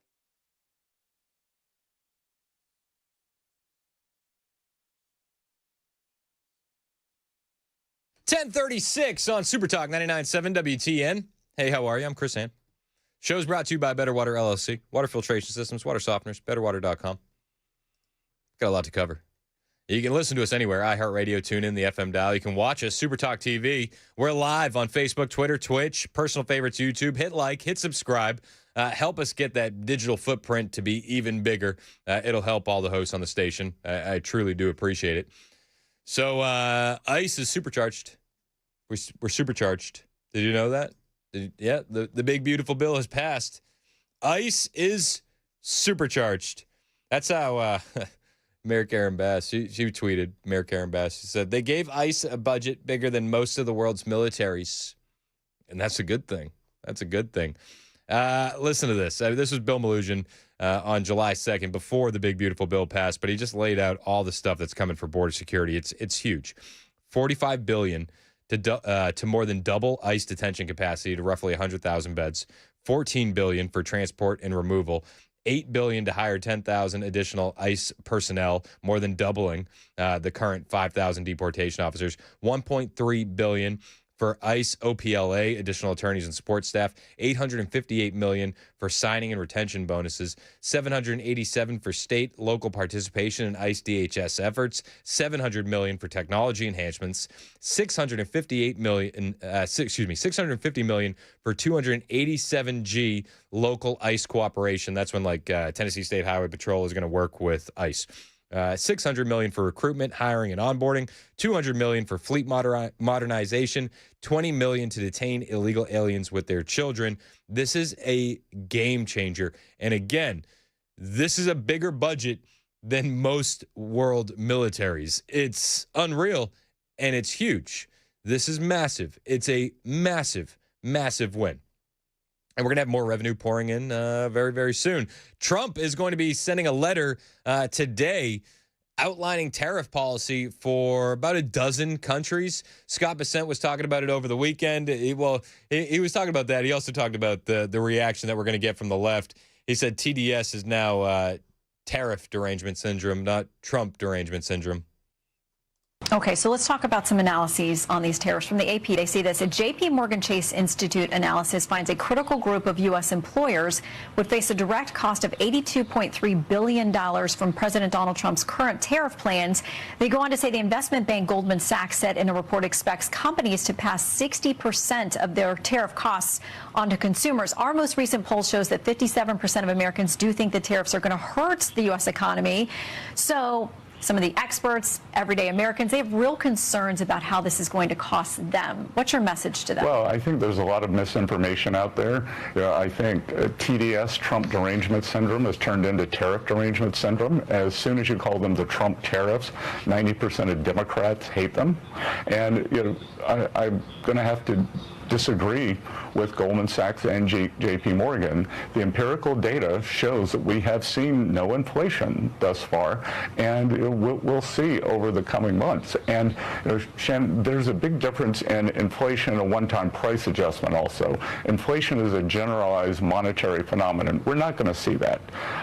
And thus far, we haven't even seen the one-time price adjustments. What we are seeing, the business model for many of our trading partners, especially in Southeast Asia, is to produce, and the manufacturers in those countries are taking the price increases into, or the tariffs into their margins. It's not going to cause inflation. Calm down. Again, they yelled it from the mountaintops over and over and over again just a couple months back. Liberation Day, maybe you remember it. It's going to lead to so much inflation. It didn't. I mean, we're sitting today with pretty good prices. I don't know. Looking pretty good. Also, they didn't lead to inflation the last time Trump was in office either. The Council of Economic Advisors Chairman Steve Moran was on ABC This Week over the weekend. This was yesterday. And he said, guys, just look at the first Trump term. These tariffs will not lead to inflation. There's there's just no chance of it. I think that there's been a lot of doom mongering, a lot of scaremongering, and this isn't the first time, by the way. During the president's first term, lots of folks said that the president's historic tariffs on China during the first term were going to be terrible for the economy, and there was no lasting evidence of that whatsoever. There was no meaningful economic inflation, no meaningful economic slowdown. Everything was actually pretty okay in response to the tariffs last time, and thus far, again, this time we have a repeat of the same performance, whereby lots of folks predicted that it would end the world, there would be some sort of disastrous outcome. And once again, tariff revenue is pouring in. There's no sign of any economically significant inflation whatsoever, and job creation remains healthy. Yeah. How do you argue with that? I mean, I know George Slobodopoulos, who's sitting across the desk from him at ABC, was trying to find a way. But he's right. Months ago, we had all the fear mongering. Do you remember Hakeem Jeffries, Dollar Store Obama? There's been a lot of Timu Obama. Hakeem Jeffries, about 3 months ago on Liberation Day, went on CNN and declared it Recession Day. You remember the fear mongering, right? Under his reckless leadership is that costs aren't going down in America. They're going up. Inflation is going up. The stock market is going down. Consumer confidence is going down. And the retirement security of the American people is going down. This is not Liberation Day in America. It's Recession Day, because Donald Trump's reckless policies are driving us toward a painful recession. Yeah, it didn't work out that way for Hakeem Jeffries, even though he was rooting against America to prove a point that Orange Man is bad. The tariffs are going to be set. Letters are going to be sent out to our trading partners today. Scott Bessent mentioned it yesterday on CNN. He said, guys, if you keep dragging your feet, then these tariffs are going to hit you. If you want to come to the table, now is the time to do it. Let's talk about tariffs.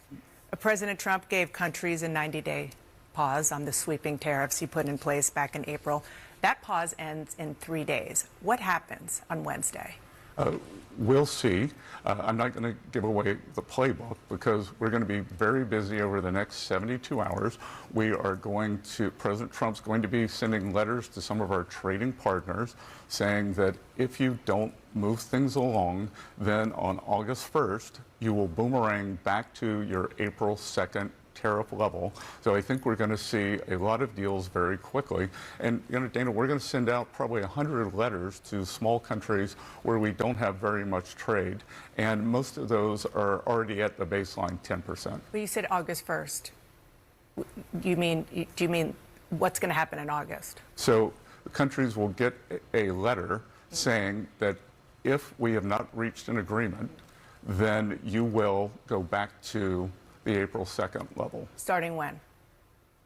On August 1st? I mean, Dana Bash, she's having a hard time understanding English. I don't think she's listening to Scott Bessent. She's waiting for the next gotcha question in there. But Scott's just like, no. August 1st, there are going to be letters sent out today. If you don't get to the table and get a deal, then you're going back to your Liberation Day tariffs on August 1st. I know it's hard for Dana Bash to keep up, but that's where we're at. But Scott Bessent said that we're actually close to several deals. Believe it or not, he said within the next 48 hours, we could be seeing quite a few deals coming in. But yesterday on CNN, he said we'd be close. But, there is a lot of foot dragging on the other side. Are you close to any deals before Wednesday? I know you're talking now about August 1st, but where are you on we are close to several deals. We're close to several deals. That was yesterday. And then this morning on CNBC, Scott Bessent said about 48 hours, you're going to see some major announcements coming in as it comes to tariffs and tariff deals with other nations. Yeah, we are going to have several announcements in the next 48 hours. And, Joe, I think what President Trump is concerned about is the quality of the deals, not the quantity. As you could imagine, as he started herding the cats and trying to get everyone across the finish line, when he said that there's a chance that countries could boomerang back to their April 2nd reciprocal tariff levels, we've had a lot of people change their tune in terms of negotiations. So my mailbox was full last night with a lot of new offers, a lot of new proposals. So it's going to be a busy couple of days. But importantly, too, that President Trump has said that the countries would not go back to the reciprocal rate until August 1st. So if you don't get a deal done, August 1st, you're going back to the reciprocal rate. There's going to be a lot of countries lining up to come in and make a deal with Donald Trump and this administration. It's going to benefit our economy. It already is benefiting our economy with the record tariff revenue that we're bringing in. It's not hurting the economy the way Hakeem Jeffries, Dollar Store, Timu, Buck Obama wanted to say it would some months ago. He was dead wrong on that, and the experts have been dead wrong on that. Weird how that always seems to work out. In the meantime, Donald Trump is still trucking along, man. These letters are going to be going out. We had the one big, beautiful bill passed, record funding for ICE and Border Patrol, huge, and it pissed off one man very, very much. That man is Elon Musk. Apparently, he really, really likes the H-1B visas, and he really, really likes the electric vehicle mandates. But Elon Musk is now forming the America Party. It's the America Party, America. I would have gone with America. I would have dropped the A, personally. But Elon Musk announced on Saturday that he would be forming a new political party called the America Party after he's gone back and forth with Donald Trump over the one big, beautiful bill that was signed into law on Friday. Musk posted to X, by a factor of 2-1, you want a new political party and you shall have it. When it comes to bankrupting our country with waste and graft, we live in a one-party system, not a democracy. Today, the American Party is formed to give you back your freedom. We haven't lost any freedoms, but, hey, you want to vote the America Party, Elon Musk will have no problem filling that party up with H-1B visas. He had proposed a poll on X on July 4th of whether or not an alternative political party should be formed aside from the GOP and the Democrats. The poll that Musk had proposed on the 4th of July stated Independence Day is the perfect day to ask if you want independence from the two-party, some would say uniparty system. Should we create the America Party? The yes votes on the platform were around 65% of the 1.2 million that voted. I'm not against it. Excuse me. I'm not against the third party. I don't think it'll work. I don't think that they're going to get the results that they want. Scott Bessent was asked about Elon Musk over the weekend, and he said, well, Doge was very popular. Elon, not so much. Before I let you go, it's not a big secret that you had your differences with Elon Musk when he was working in the administration. He announced this weekend that he is starting a new political party. Does that worry the Trump administration? Look, the principles of Doge were very popular. I think if you looked at the polling, Elon was not. So I believe that the boards of directors at his various companies wanted him to come back and run those companies, which he is better at than anyone.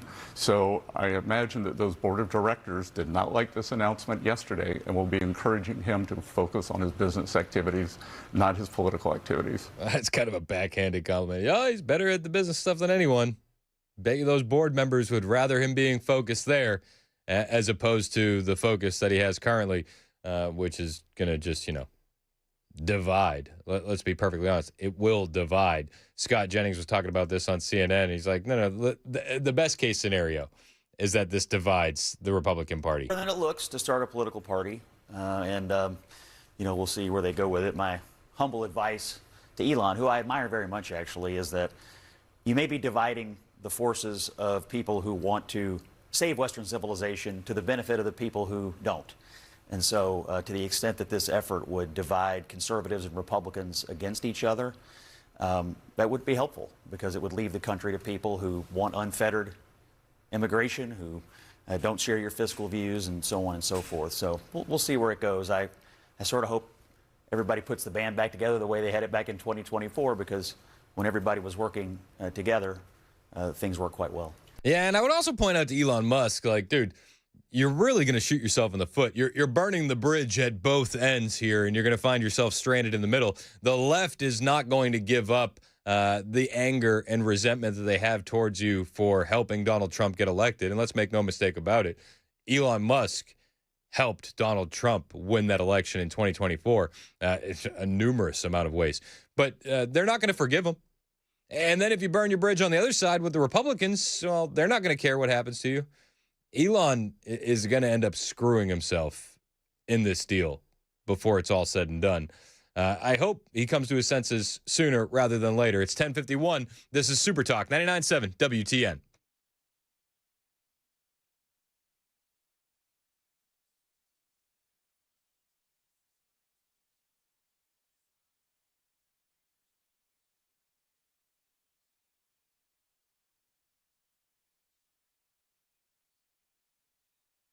Hey, what's up? It's Chris Hand here, and the Wellness Institute of Nashville has my seal of approval on a deal that could absolutely change your life. You ready for the new deal? It's a fun name. You're not going to forget it. It's called the Big Daddy Trump Special. It's Big Daddy Trump. Woo. What do you get for the Big Daddy Trump Special? Well, you get $12, just $12 for a comprehensive exam, x-rays if needed, a well-explained diagnosis, and your first treatment. Trump didn't give up on the American people, so Dr. Mitchell and Dr. Ashley are not giving up on you. When it comes to back pain, knee pain, neck pain, Dr. Mitchell and Dr. Ashley, they're in the trenches fighting and helping you win that battle. And they've heard this so many times. Somebody will come in, they'll be hurting, and then they'll leave, they'll be pain-free, and they'll go, why didn't I come here first? Why can't other doctors explain my medical situation like you guys? This is why Dr. Mitchell and Dr. Ashley are my doctors, and they should be yours too. The Big Daddy Trump Special is going to get you back to a pain-free life with no pills, no surgery, just non-surgical spinal decompression in a state-of-the-art facility for just $12. Comprehensive exam, x-rays if needed, and a well-explained diagnosis, plus your first treatment, $12 only. Take advantage of that Big Daddy Trump Special, 615-246-5009. That's 615-246-5009, or go to painisbad.com.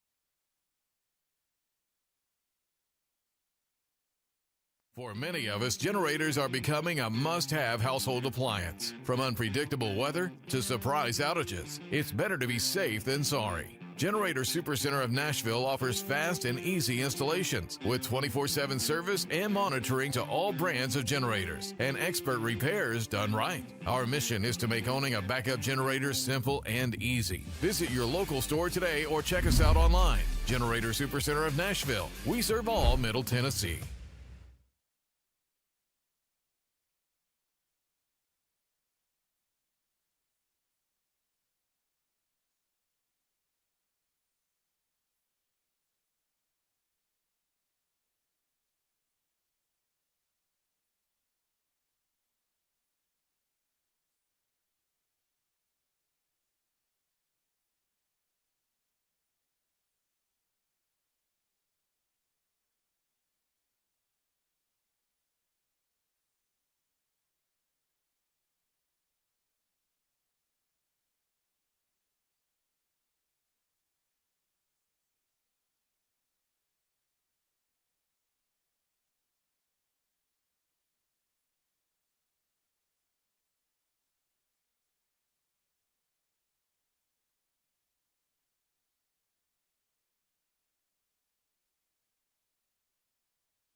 Active shooter taken out at the southern border. This story and more coming up at 11 on Super Talk 99.7 WTN. Thank you, Ken Weaver. It's 10:57 on Super Talk 99.7 WTN. I'm Chris Hand. Show's brought to you by Better Water LLC, water filtration systems, water softeners, betterwater.com. Why would we need a water filter? Do you have any idea? I don't like them putting chemicals in the water that turn the friggin' frogs gay. It's a good reason. Betterwater.com. Got Bo and Gabe in the studio. Bronson Alford, Gabe Victel. What's up, guys? How's it going? You guys survived another Pride Month. Yeah. The wildest one yet. And we were trying to figure out how you describe a group of transgenders earlier. So you were chased out of San Francisco by a group. Yeah, I would call them a pack. It's a wolf pack. Yeah. We didn't know if you should go with a pack like wolves or a gaggle like geese. I don't even know what a gaggle is. A gaggle would be a group of geese. Yeah. I think a pack is probably more suited. I don't know. I like the term tribe a lot. Tribe called trans. Yeah. But yeah, probably a pack. There's a pack. Especially these. I think it would be subjective on the type of trans, but these were a pack. They were a pack. They were a pack. Well, I thought you guys were going to be assaulted, like violently assaulted, as I watched the video of you being chased out of San Francisco. Yeah. I mean, for me, I'll let Gabe talk about his perspective, but for me, I was inches away.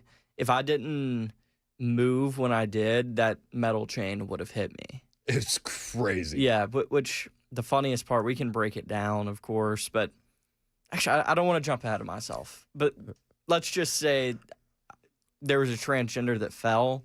Oh. It was so funny. But we can talk about that. Yeah.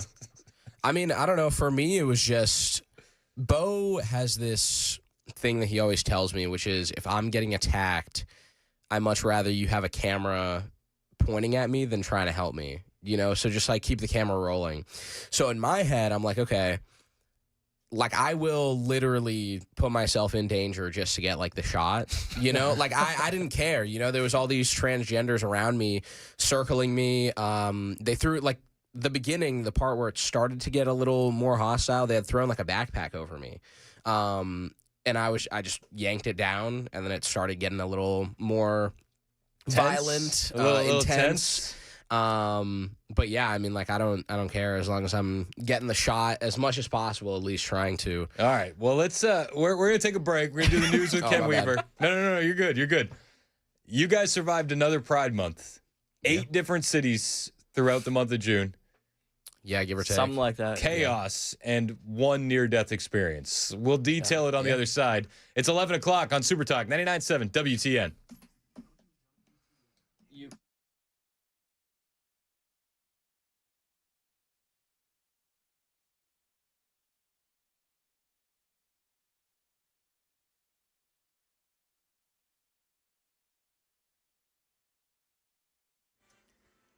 11 o'clock on the dot. I'm Ken Weaver with your top stories. Got the full forecast and traffic in 5 minutes to see where a 10-year-old has been killed after crashing on a mini bike, hit a tanker truck on Main Street here in Nashville. We'll get you the rest of that story as soon as more details are available. This coming in from Channel 4. Got the full forecast and traffic in 5 minutes. Breaking news out of Texas, where the Associated Press reports a 27-year-old man has been killed after opening fire at a U.S. Border Patrol facility in McAllen. Authorities say the gunman ambushed agents and was killed. Department of Homeland Security will terminate temporary protected status for around 76,000 Honduran and Nicaraguan migrants. Secretary Kristi Noem says the impacts of a natural disaster in Nicaragua in 1999 no longer exist, and it is safe for people to return. Temporary protected status was created by Congress in 1990 to allow people from countries affected by natural disasters, war, or other dangerous, unusual circumstances to seek refuge here in the U.S. Meanwhile, Democrats in D.C. keep raising questions about staffing levels at the National Weather Service following the deadly 4th of July flooding in Kerr County, Texas. In a letter to the acting inspector general who oversees the National Weather Service, top Senate Democrat Chuck Schumer asks if reported vacancies due to DOGE-related cuts contributed to delays, gaps, or diminished accuracy in the forecasts. But the Weather Service says its local office had extra staffing ahead of the storm and that office issued multiple advisories and warnings before and during the flood. Yeah, the flood has claimed at least 80 lives, 41 people still missing as searching for survivors continues. Devin Smith was camping with relatives when their campsite was flooded. She was carried by water for miles before she climbed to safety in a tree. She was rescued by Carl Jeter, who tells ABC News he heard Devin screaming to him from a tree in front of his home. I just called out to her and told her that, hey, I see you, I've spotted you, we're going to get you help, hang on, we're going to get you out of this. North Carolina dealing with significant flooding, evacuations, and a state of emergency. More than 100 roads in and around Chatham County flooded, and a portion of a highway collapsed, washed away. Jamise Price with ABC station WTVD in the flood zone. Families are waking up to major flood damage here in the Durham County area. This area really feeling the impacts of that tropical system that pounded the area over the last 24 hours, causing rivers to swell and the Eno River spilling its banks, all of that flooding, that water rushing into this community. President Trump's Justice Department and FBI have now concluded that they have no evidence that convicted sex offender Jeffrey Epstein blackmailed powerful figures, kept a client list, or was murdered. Axios reports the administration released videos that support the medical examiner's finding that Epstein died by suicide. That's the latest news. Weather's next. I'm Ken Weaver, WTN News.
It's 11:06 on Super Talk 99.7 WTN. I'm Chris Hand. The show is brought to you by Better Water LLC, water filtration systems, water softeners, betterwater.com.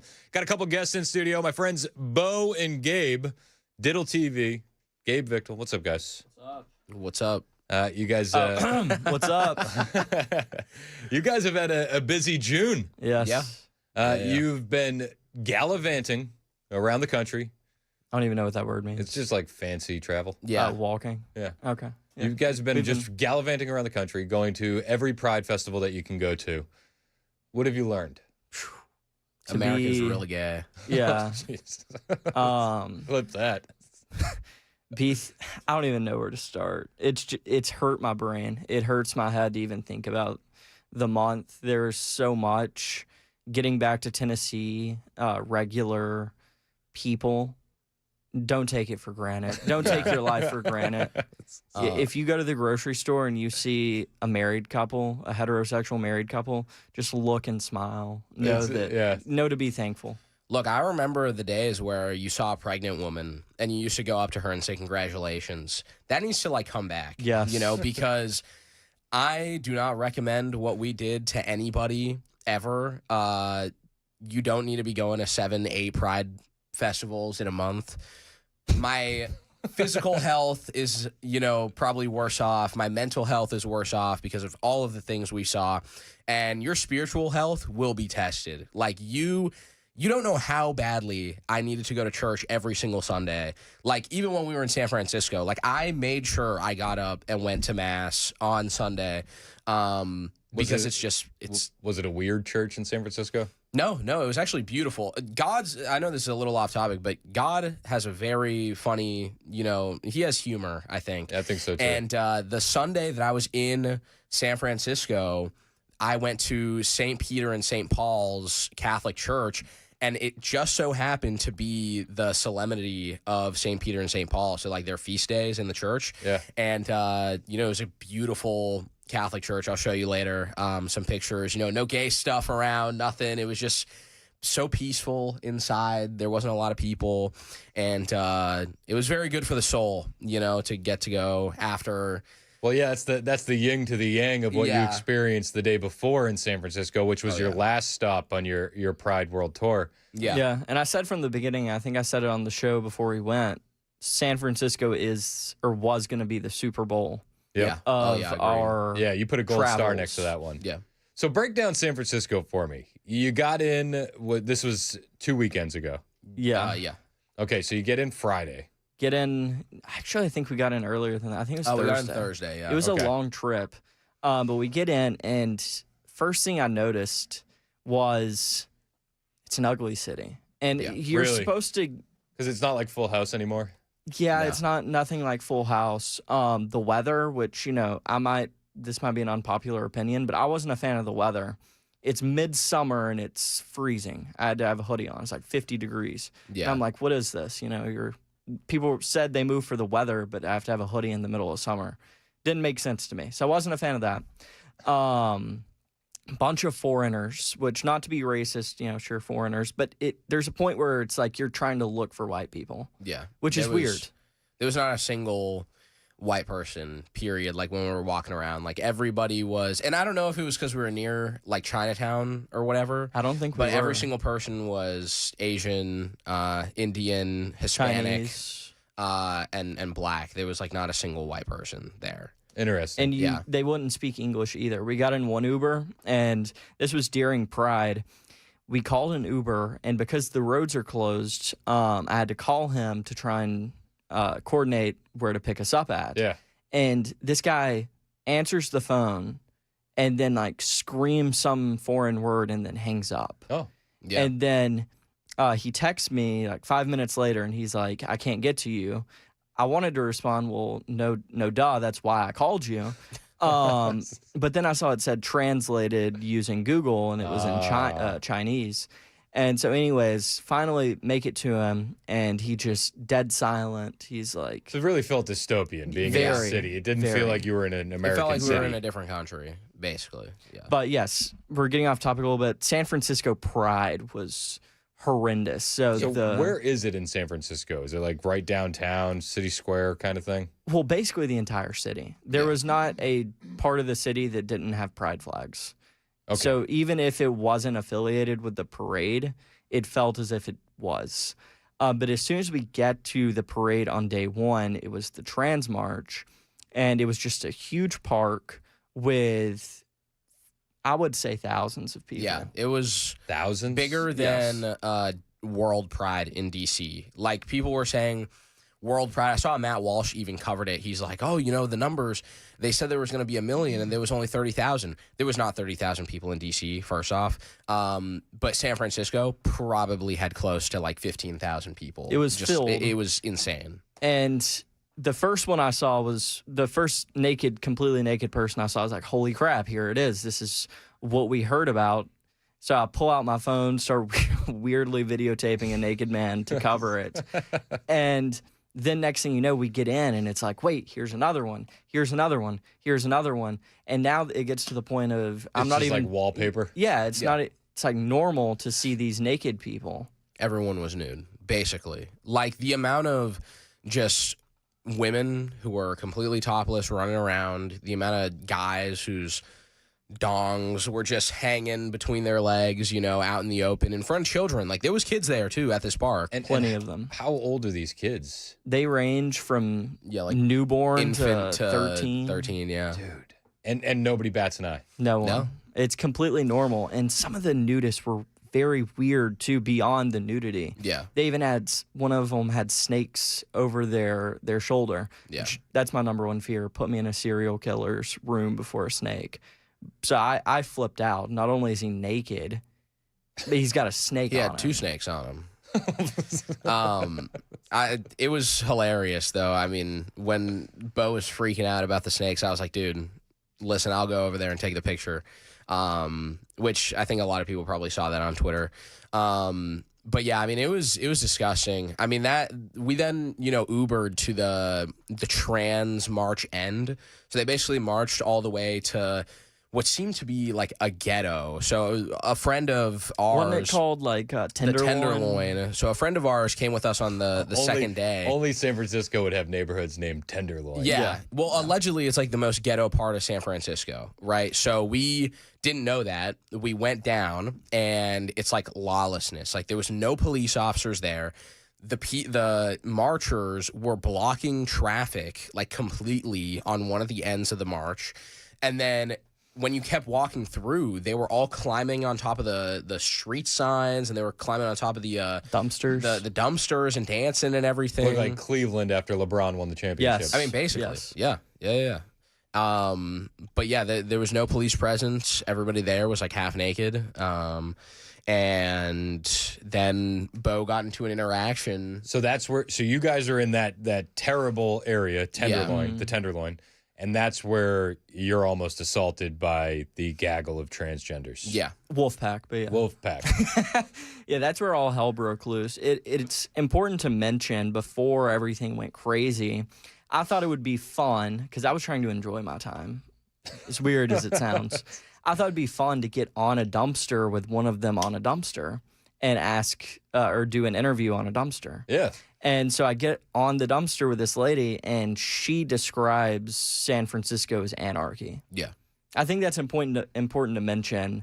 It's kind of foreshadowing what we're about to talk about. I mean, it sounds like you guys are in like a gay version of Gotham City. Yes. Yeah. Oh, yeah. But, when even the people that are on their side are realizing there's no laws, it's complete anarchy, that says a lot. Yeah. Yeah. But yeah, I mean, and then I don't know how much we want to get into us getting attacked. Yeah, no, I want the rundown. Yeah. So right now, or do we have a commercial? No, we got time. Okay. So start doing an interview with this topless woman. Mm-hmm. And I think it was a guy, to be honest, that just had like implants. But don't you feel? I feel bad sometimes. Like I feel like there was like this growing up. There was like the female gym teacher kind of look. Yeah. Where like we all knew that she was female. Tomboy. Yeah, I feel really bad for those kind of individuals these days. We're like now we're like, I don't know what's going on. Yeah, we just kind of you can't even group tell. them. Like, look, I make fun of Bo for not having like a good radar on like if it's a girl or a guy. I feel like I can tell most of the time. Let me add in right there. I have an amazing gaydar. Like I know if you're gay or trans. Okay. I just don't know what gender you are. Okay, Yeah. all right. But then like I'll be like, no, dude, that's obviously like a girl who, is transitioned to a guy. This interview, I have no clue. I literally was like this androgynous creature. Like I have no clue. It's just Pat. Yeah. Oh yeah. So I'm asking questions, and then I get down to the good questions. I always start lukewarm, and I'm trying to get them to be more comfortable. And then the question, it wasn't even that question. No, the question that I asked that made her super scared was, do you believe conservatives are a danger to society? When I asked that, she goes, or she says, I don't think I want to entertain this interview anymore, and then walks away. That is when people, I guess, overheard her say that and saw her leave. And then the group, the pack comes, and I guess the leader of the pack is like, what are you talking about? And I was like, do you want to do an interview? And he's like, sure. So I started asking him questions. And you see they're very bad at hiding, but you can start to see them crowd around. They start having their bikes, the vests, start crowding around. Are these pride goers or are these Antifa kind of? Like both. Yeah, like mixed allegedly, bag. so when we posted the YouTube video, there was a lot of people in the comments saying, person at this timestamp was caught in someone else's YouTube video, like ripping off their MAGA hat, or another one saying that they've like basically been to like other protests. So you could say Antifa, you could say paid actors, you could say whatever, you know, agitators. So we don't know. So you're doing an interview and this group starts kind of surrounding you. Yeah. Correct, yes. And, you know, I'm trolling him a little bit because I don't know what I'm about to be getting into, so I'm still kind of enjoying it. It's great, you know, when our cover gets blown. It's kind of fun. Yeah. So, you know, I'm like, you know, let's just squash the beef. And, you know, I'm just kind of trolling him a little bit. And he's like, well, I think you guys should leave. And that's when things start to get a little chaotic because I was like, well, we can't leave. We're completely circled. We have nowhere to go. Right. And so they start boxing me out. Best way I know how to describe it. You know, you're going for a rebound, you're boxing someone out. That's what this one lady is doing to me. And so I'm still trolling at this point, and I'm like, oh my gosh, I'm being assaulted. You know, it's kind of funny. But then I actually get assaulted, so it's not as funny anymore. But I see Gabe, and they're throwing backpacks at him, and they're putting posters over his face. And me, being a great friend, I'm like, I gotta, you know, go help the guy. And so I go around her, and all I do is move the poster board. That's all I do. I don't rip it. I don't throw it. All I do is move it out of the way so he can go. Mm-hmm. And that is when all hell breaks loose. They're like, you have to go now. And so that's when the lady goes from boxing me out mildly to boxing me out super aggressively. Yeah, just like straight up pushing it. And she's like, you know, she looked like she was $3 bills. I think you're thinking of a different girl. We're almost there. Okay. This girl... This was the alleged paid actor. Okay. And she's just in a yellow vest. And she's just putting all of her weight boxing into me. And she's getting me out as quick as she can. Well, there's a bicycle rack probably from me to right here. Yeah. And I'm like, well, I'm not going in the bicycle rack. So me being a base Giga Chad, what I do is I do a quick juke move at the last second. I wait till I'm about to hit it, and then I just skeet out of the way. She, because she's going full speed, has no time to stop. Oh, so no. she just blasts into the bicycle She just ate rack. it. Oh, no. And, you know, it was hilarious. I was like, you know, you get what you get. And you got that on film? I got more my or less point of view. He didn't. He was still. All you dealing see with it. in my POV is like 2 seconds of her falling down, but they were all like blocking my camera when that was all happening. And so I don't know if they thought I pushed her or if they just wanted to use that as an excuse to go super aggressive. Yeah. But that's when the two main obese ogres get their chains off and start trying to hit me with it. And, you know, they're swinging it around. It's like you're in a bicycle game. Yeah. You know, that's what they thought that they were. It looked like a Western mixed with Mad Max. Yeah. Mad Max is probably the best way to describe it. And so they start chasing us down and trying to hit us. And so I'm running. They can't catch up. But the first guy that we were doing the interview with decides to chase us. So we're running blocks and blocks, and we still see him chasing us. Yeah, it was like 4 blocks. And he has a duffel bag. Oh, that's could be a gun, Yeah, could be a knife. Everyone was telling me in the comment section I should have fought. No, I shouldn't have. No. I don't know what he has. You know, if he has nothing, then sure, go for it. But I'm not risking a knife or something getting pulled on me. But anyways, he chases us down. We run into a person towing a car. Not even a police officer, just a person towing a car. I think she was an officer, but she was just like... She wasn't, because she told the guy, if you don't leave, I'm calling SFPD. I don't know. She had a badge, but like it wasn't just like an angel in a tow truck. Yeah, basically. She was just towing someone's car. Like, you know how like there's different kind of levels of officers. Yeah. Like she definitely doesn't go in and to crime scenes or whatever. But she was just ticketing people's cars, which personally I think is kind of gay. Towing people's cars for parking in the wrong place. Like, it's the middle of San Francisco. Who cares? It was next to a porta potty. But and it is crazy to mention we're getting attacked by a pack of transgenders, and the police is towing a car. Yeah. Well, she was an angel, though. She was. She was like, yeah, you guys are good, and then she's telling the guy to screw off or whatever. And eventually... He doesn't, by the way. He stays right there. He stays standing right there. But eventually, she's able to keep him there while we walk like another block to find an Uber, which, it was fine. Another foreigner Uber driver. And this interaction with you and the wolf pack of transgenders is all on your X account. Yeah. At Diddle As best TV. as it could be, yeah. So it's very chaotic. We got as good of footage as we possibly could.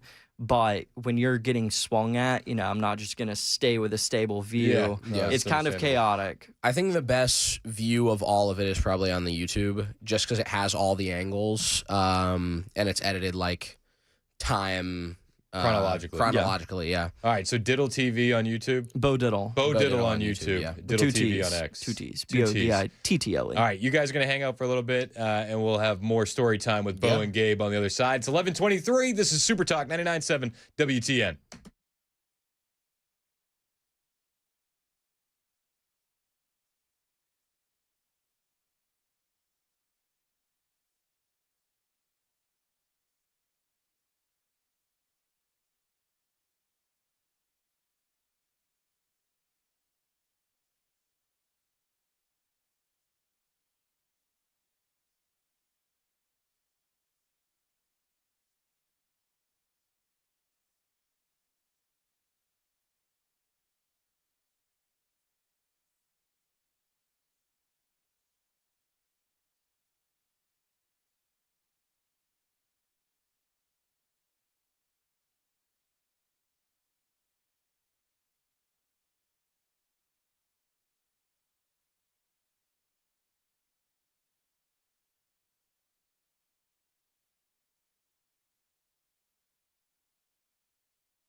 Right now at the southern border, a gunman is dead after exchanging gunfire with law enforcement. We'll tell you about this coming up at 11:30 on Super Talk 99.7 WTN. Thank you, Ken Weaver. 11:28, Super Talk 99.7 WTN. My name's Chris Hand. We are 2 minutes away from your headlines with Weaves. We got Bo and Gabe in studio. What's up, guys? How's it going? Yo. So what is it that you guys do? How would you classify your profession? I would say to make it in 2 words, content creator, creating content, but we've also taken a step deeper with the front lines and the journalist part of Turning Point to where we're also doing investigative journalism and trying to expose different parts of the country that people don't know about. Yeah, I'd probably say it depends on who asks me what I do for work. If it's someone who I don't know their political views, I just say I'm a journalist, I'm a video editor and cameraman. If it's someone who does, I say, I'm Bo Diddle's video editor and cameraman, work for Turning Point. But then if a leftist asks, we're just like, we're just independent media, we Which this is going to D.C. I was told to just say I work for Frontlines. Yeah. Which, that they're right, don't lie. But I did that, and our cover was blown immediately. Oh, no. All it takes is one search of Frontlines. They see the Turning Point badge, and then you get no more interviews. So my favorite, the Young Turks, that's who we work for. That works like a charm. Oh, my gosh, you work for the Young Turks. Yeah. That's hilarious. Well, your content is gaining a lot of steam online. I saw even Laura Ingraham had you on the other night to talk about being assaulted by a gaggle of transgenders in San Francisco. Yeah. And that was crazy. We got a red-eye flight at 6 a.m. The morning before. So I was dead asleep at like 11 a.m. and I get a bunch of calls and they're like, wake up, wake up, wake up. And I'm thinking I'm dreaming because the message beside wake up is you're going on Laura Ingraham tonight. That's wild. Let's talk about that on the other side. We got Bo and Gabe in studio. It's 11:30 on Super Talk 99.7 WTN.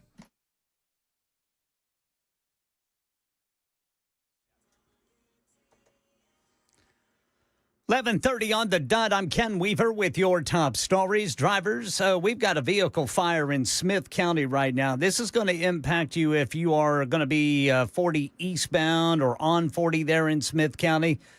Vehicle fire has the right lane blocked right now. It is before the Center Hill Dam. It's right there at exit 268.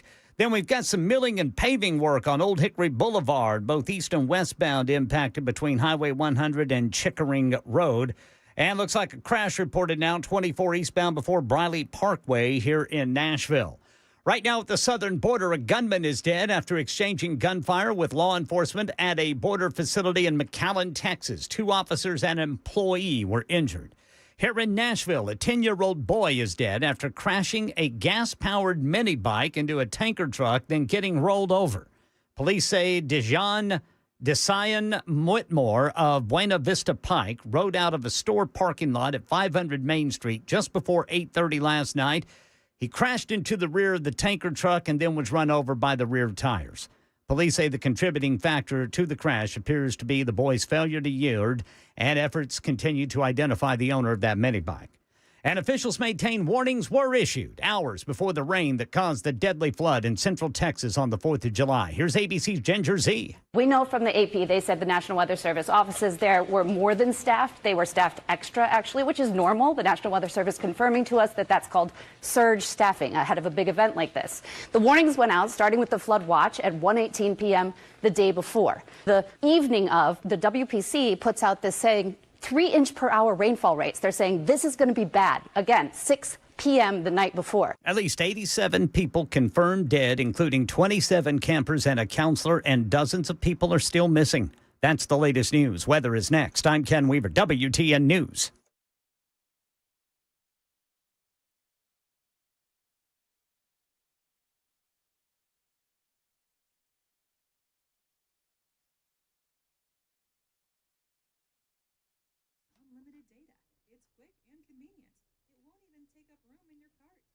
Hey, what's up? It's Chris Hand here from my friends at United Structural Systems, USS. If you have waterproofing issues at your house, You're already looking at the forecast over this next week and you're biting your nails. You don't have to do that. You can get peace of mind with my friends at United Structural Systems, or you can keep ignoring the problem.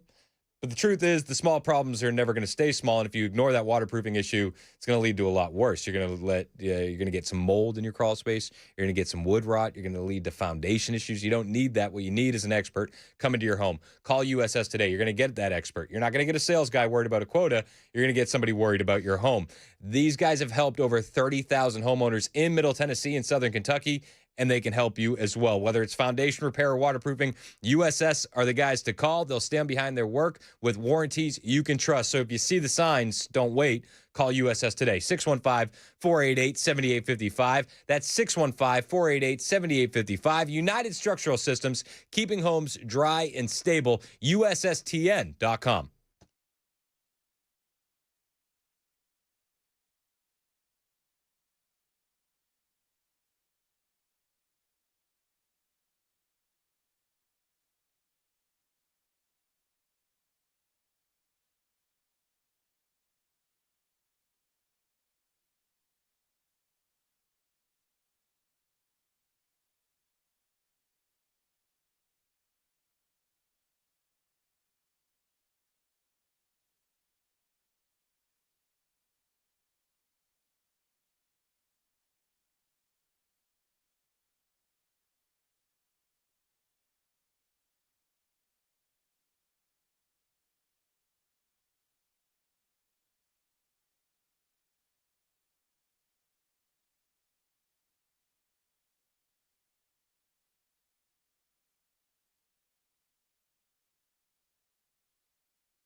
1138 Super Talk 99.7 WTN. Hey, how are you? It's Chris Hand. You can listen to us anywhere. iHeartRadio app, the TuneIn app, the FM dial. You can watch us. Super Talk TV, Facebook, Twitter, Twitch, and our personal favorite, YouTube. Hit like, hit subscribe.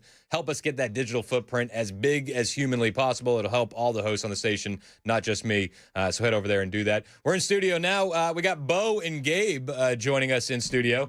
What's up, guys? Yep. I almost forgot to unmute myself again. What's up, guys? What's up? So, dude, you were on the Ingram angle the other night. And I was flipping around, and I'm like, holy crap, there's Bo. How did you get on the Ingram angle? Yeah, so for the people that missed it before the break, so we had a red-eye flight. I could not sleep on that flight. I took like 2 melatonin. This is leaving San Francisco. Yeah, leaving San Francisco. After being chased. So you've been chased by a mob of transgenders. Correct, yes. And it's just that PTSD is keeping you awake. I guess so. And the flight was at 11 p.m. Pacific time, so 1 a.m. our time. Get in at 6 a.m. our time. I just couldn't sleep, like I said. So as soon as I got back to my house, probably fell asleep around 7. Wake up at 11 because my phone's ringing. I'm like, oh, my goodness. Forget about it. Well, then I get another call, and I'm like, what's going on? See a text message. It's like, wake up. You're going on Laura Ingram tonight. I'm like, holy crap. This is a really good dream. Yeah. But then I realized I wasn't dreaming. So, went on Laura Ingram. It was a dream come true. Is it weird when they're like, hey, we want you on Laura Ingram because you just got chased by a pack of transgenders? Yeah, it's like you don't want me when I'm fine. You only want me when I've almost died. No, I'm just kidding. So what's your big takeaway from Pride Month this year? Be thankful for straight people. Be thankful for when you go to the grocery store and just see a normal society, normal functioning society. Be thankful for it. Don't take the little things for granted because not everyone has it the way we do. So count your blessings. It's so true. I mean, even Phoenix, when I would go out there for Turning Point stuff, they wanted us to move out there at one point.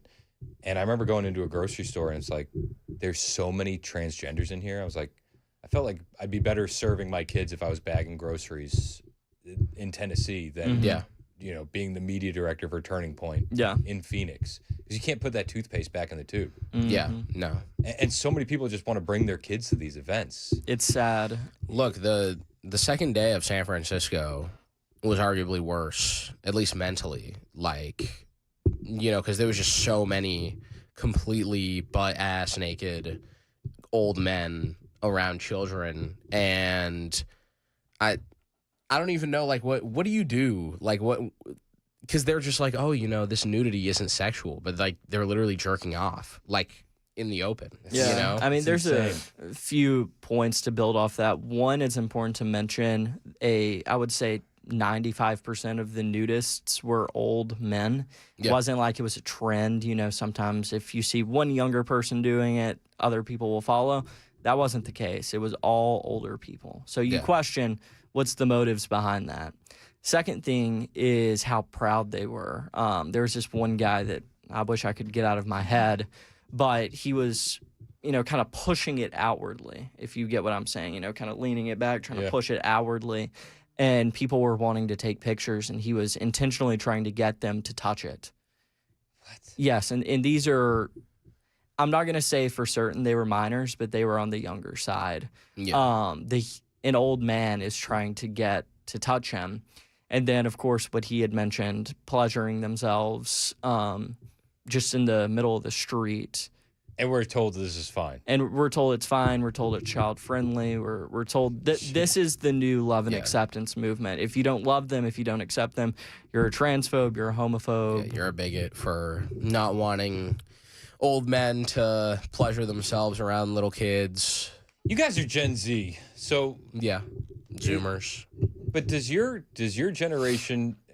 Where's your generation on this? Because a lot of people say Gen Z is more conservative than ever, more conservative than the generation before them. And it's like, okay, are you guys? I think boomers undoubtedly are more liberal. I think that's kind of a fact. But for our generation, it comes down to who's online more. If you're online more, I would say you're more conservative because you're being exposed to what's going on. Yeah. I mean, I agree. I just think that the people who aren't conservative just don't care as much. It's very far and few in between that are actually like passionate liberals or leftists or anything. Like the people that you see online, it's like that's basically it. Like the Harry Sissons, the Deans, the Parkers, that's it. Like that's them. But I mean, there's a lot of conservative young men and even young women, and if they're not conservative, they probably just don't care about politics. I think the more fascinating thing you said, if you spend more time online, Yeah. you're probably more conservative. That sounds weird. Does it feel like to you like the liberal echo chambers are gaining less and less momentum and steam? Because for a 100%. while it seemed like those were really rolling strong. Because Donald- millennials like all bought into that. You know, Donald Trump Jr. says it best in his bio. It's like the left doesn't know how to meme, and that's a fact. Yeah. The right does it so much better, and we have so much more traction online. If you are online, you will see something conservative, and I think that's why the shift has gone evidence in the 24 election. The left can't meme is true, but it's deeper than that. It's more like the right creates and the left destroys. Yeah. So like even if the left has a meme, it's usually a butchered version of a right-wing meme because they can't create it's not funny. anything original. It's not good. Yeah, and everything offends them. Or like, and then you zoom out and you look at the commies that have inspired these leftists now, and it's like, oh, look at all the great architecture that commies have built. Like it just, the left can't create anything. Yeah. They can only destroy. Yeah. And real quick before I forget, I think it's a very important point to go back to pride. One of the things that I saw, not necessarily from leftists or liberals, but from people that were liberal by nature but not politically, they always wanted to go online and say, just let them love each other. Love is love. You're a bigot, stuff like that. Yeah. If you believe that way, or if you know someone that believes that way, I challenge you. We can fix this so simply. Get them a ticket to Pride.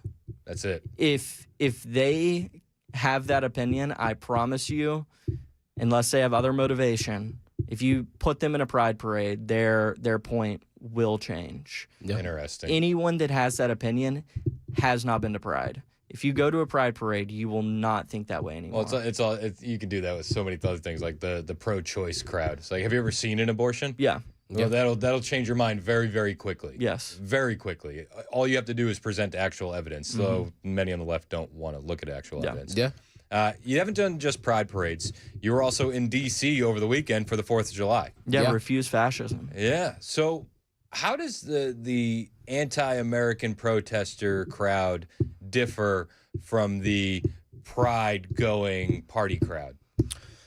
Or is it the same crowd? They're like basically the same. I view them as all the same, but they are different. I don't know. They're all grouped together. There's less nudity in D.C. Yeah, less nudity in D.C., but it's all older people. You see a lot of the same in the pride parades.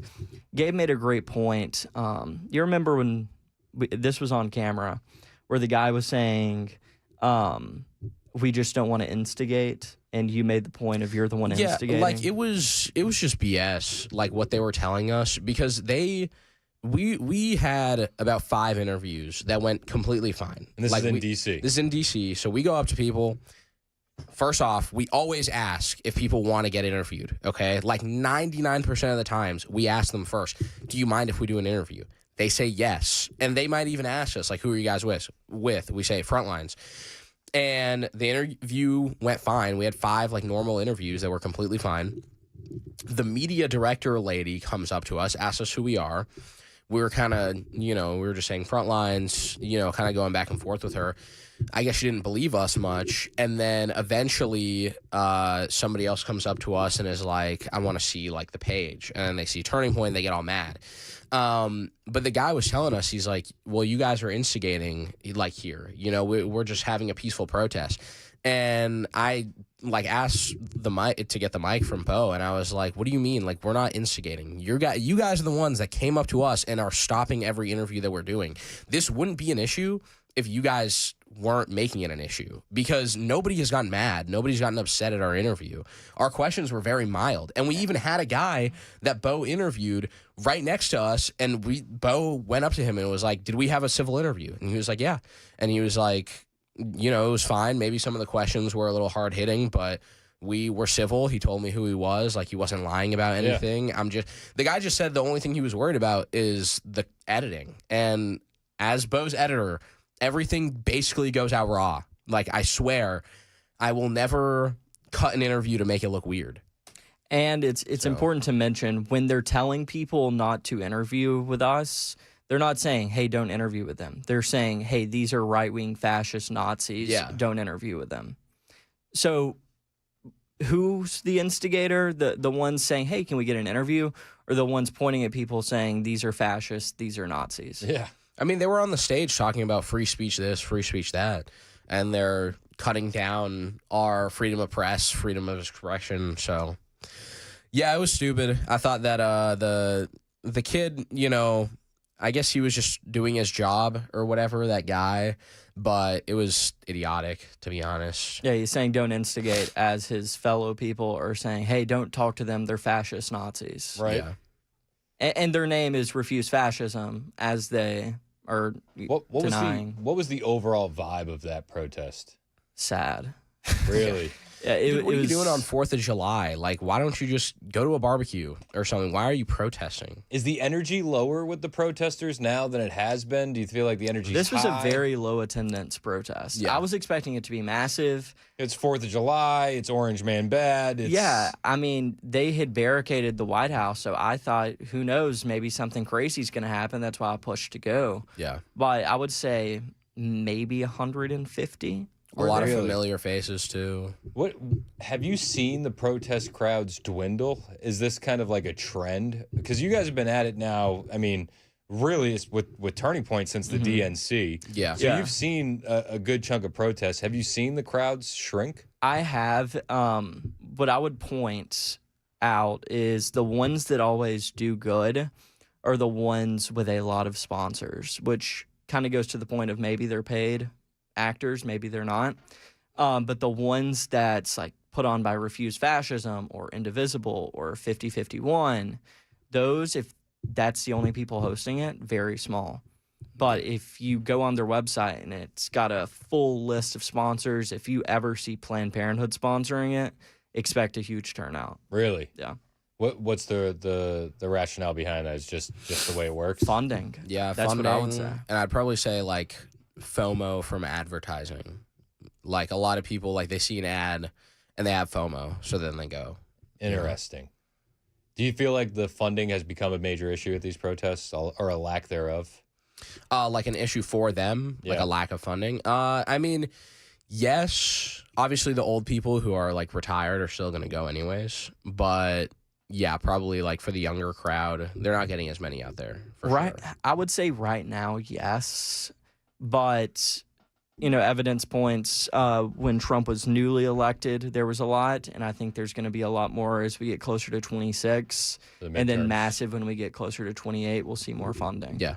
So where are you guys going to focus your energy on coverage moving forward over the next few months? I mean, honestly, just anything that pops up. I know a lot of people in our comment sections asking us to go to, like, North and South Carolina. So if there's anything there, Georgia will probably have stuff. Basically, just like the common states that normally have protests. We'll probably be in D.C. again, you know, before the end of the year. Probably be in California, probably be in New York. But other than that, like, I don't know if there's anything specific, right? I would like to focus on the riots. I would like to get my hand in more of the ICE protests. Yeah. Because, I mean, we did one that was really good in Dallas. I'm sure you remember that one where the lady went crazy. I would like to focus more on the riots. Who knows? Time will tell if we get to go to one. But Pride was just so exhausting. I mean, after the one big beautiful bill passed, with all that funding coming in for ICE, look, I'm sure. I think those protests might ramp back up. Yeah, we should place a side bet on where the next big one's going to be. We should place a side bet. I would say New York will be the next big one. Yeah. Okay. And that's what I was maybe thinking in my Austin, head. maybe Dallas. I feel like Chicago's a good sleeper pick. Yeah, I mean, but Chicago, it also could really screw you because the locals don't want to burn down their own neighborhoods. New York's got a lot, especially with the new mayor coming in. I don't know. I think New York's a good pick. Yeah. If anyone wants to bet me, hit my DMs. I'm always down for a good side bet.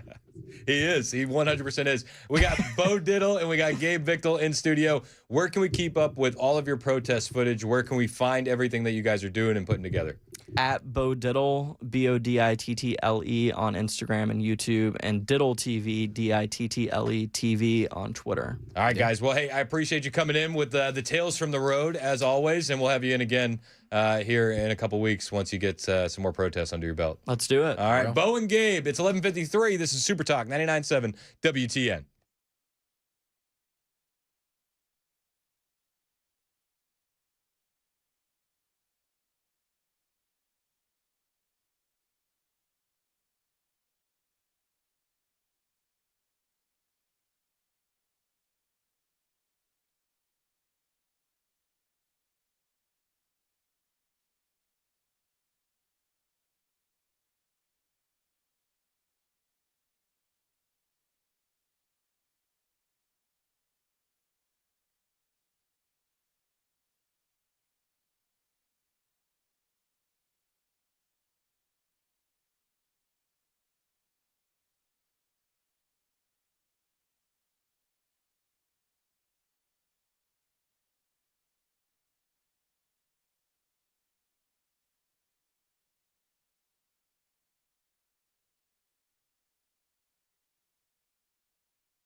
$11:57, Super Talk 99.7 WTN. My name is Chris Hand.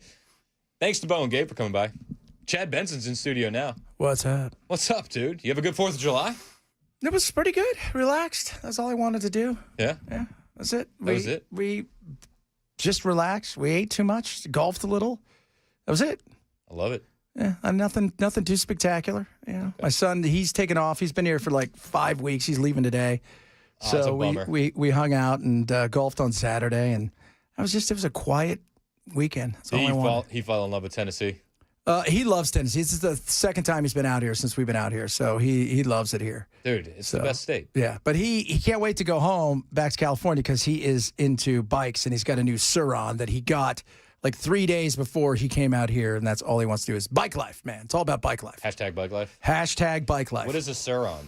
It's one of those electric bikes that it goes about 50, 55, and it looks just like a motocross bike. So him and his buddies zip around everywhere, and it's just bike life, man. Oh, that's all they care about. That's cool. How old is he? He's 15. Oh, dude, he's got to be the coolest 15-year-old. Oh, yeah. Him and all his buddies, man, they just ride around doing wheelies and stuff. And I was like, oh, goodness. Bike life, man. He's like, what'd you used to ride? I'm on my feet, Raris, when I had to pedal. Yeah, we had the Boot Leather Express where I grew up. I don't know if you know where this got to pedal hard. That's why we were fit, and you guys aren't. So funny. We did the squirt gun parade. I saw that on the old web. How was it? It was so good. I tell you what, taking 4 little kids to a parade and you don't leave with a bag of candy that's going to make RFK blush, it's a big win. That's a big win. It's a huge win. And we had a blast, man. It was a very, very cool parade there in bucolic Watertown. See, that's what it's small, relaxing. There wasn't 500,000 people. Nope. You can do that. There should have been 500,000 people because it was the most fun I've ever had at a parade. Yeah, because the parades really aren't that fun. Oh, my gosh. We met some listeners out there. Shout out to my man, Brandon. He sent some action shots from the crowd in a little while ago. But, dude, it was awesome. And underrated was all of my kids, you know, especially the little ones, saying, "Hey, Mr. Wilson," to Brian Wilson. That's so funny. I'm getting Dennis the Menace flashbacks. That's awesome. That is so cool. See, that's what it should have been. Relaxation. And I heard you blew some stuff up as well. Yeah, we blew some stuff up. 25% of my kids didn't like it. That's okay. But 75% success That's all that matters. At the end of the day, more liked it that didn't like it. Yeah, exactly. That's what matters, right? So we didn't blow anything up, but because we were smack dab downtown, we saw everything in 28 different directions. It was awesome. I love it. We blew up one. I had this big one. It was called "Hit the Road, Jack," and so I started lighting it. My 3-year-old just starts bawling, screaming, crying. My 5-year-old leans over to her and goes, "Don't worry, there's only 40 more left." I love it. Chad's in next. It's 12 o'clock. This is Super Talk 99.7 WTN.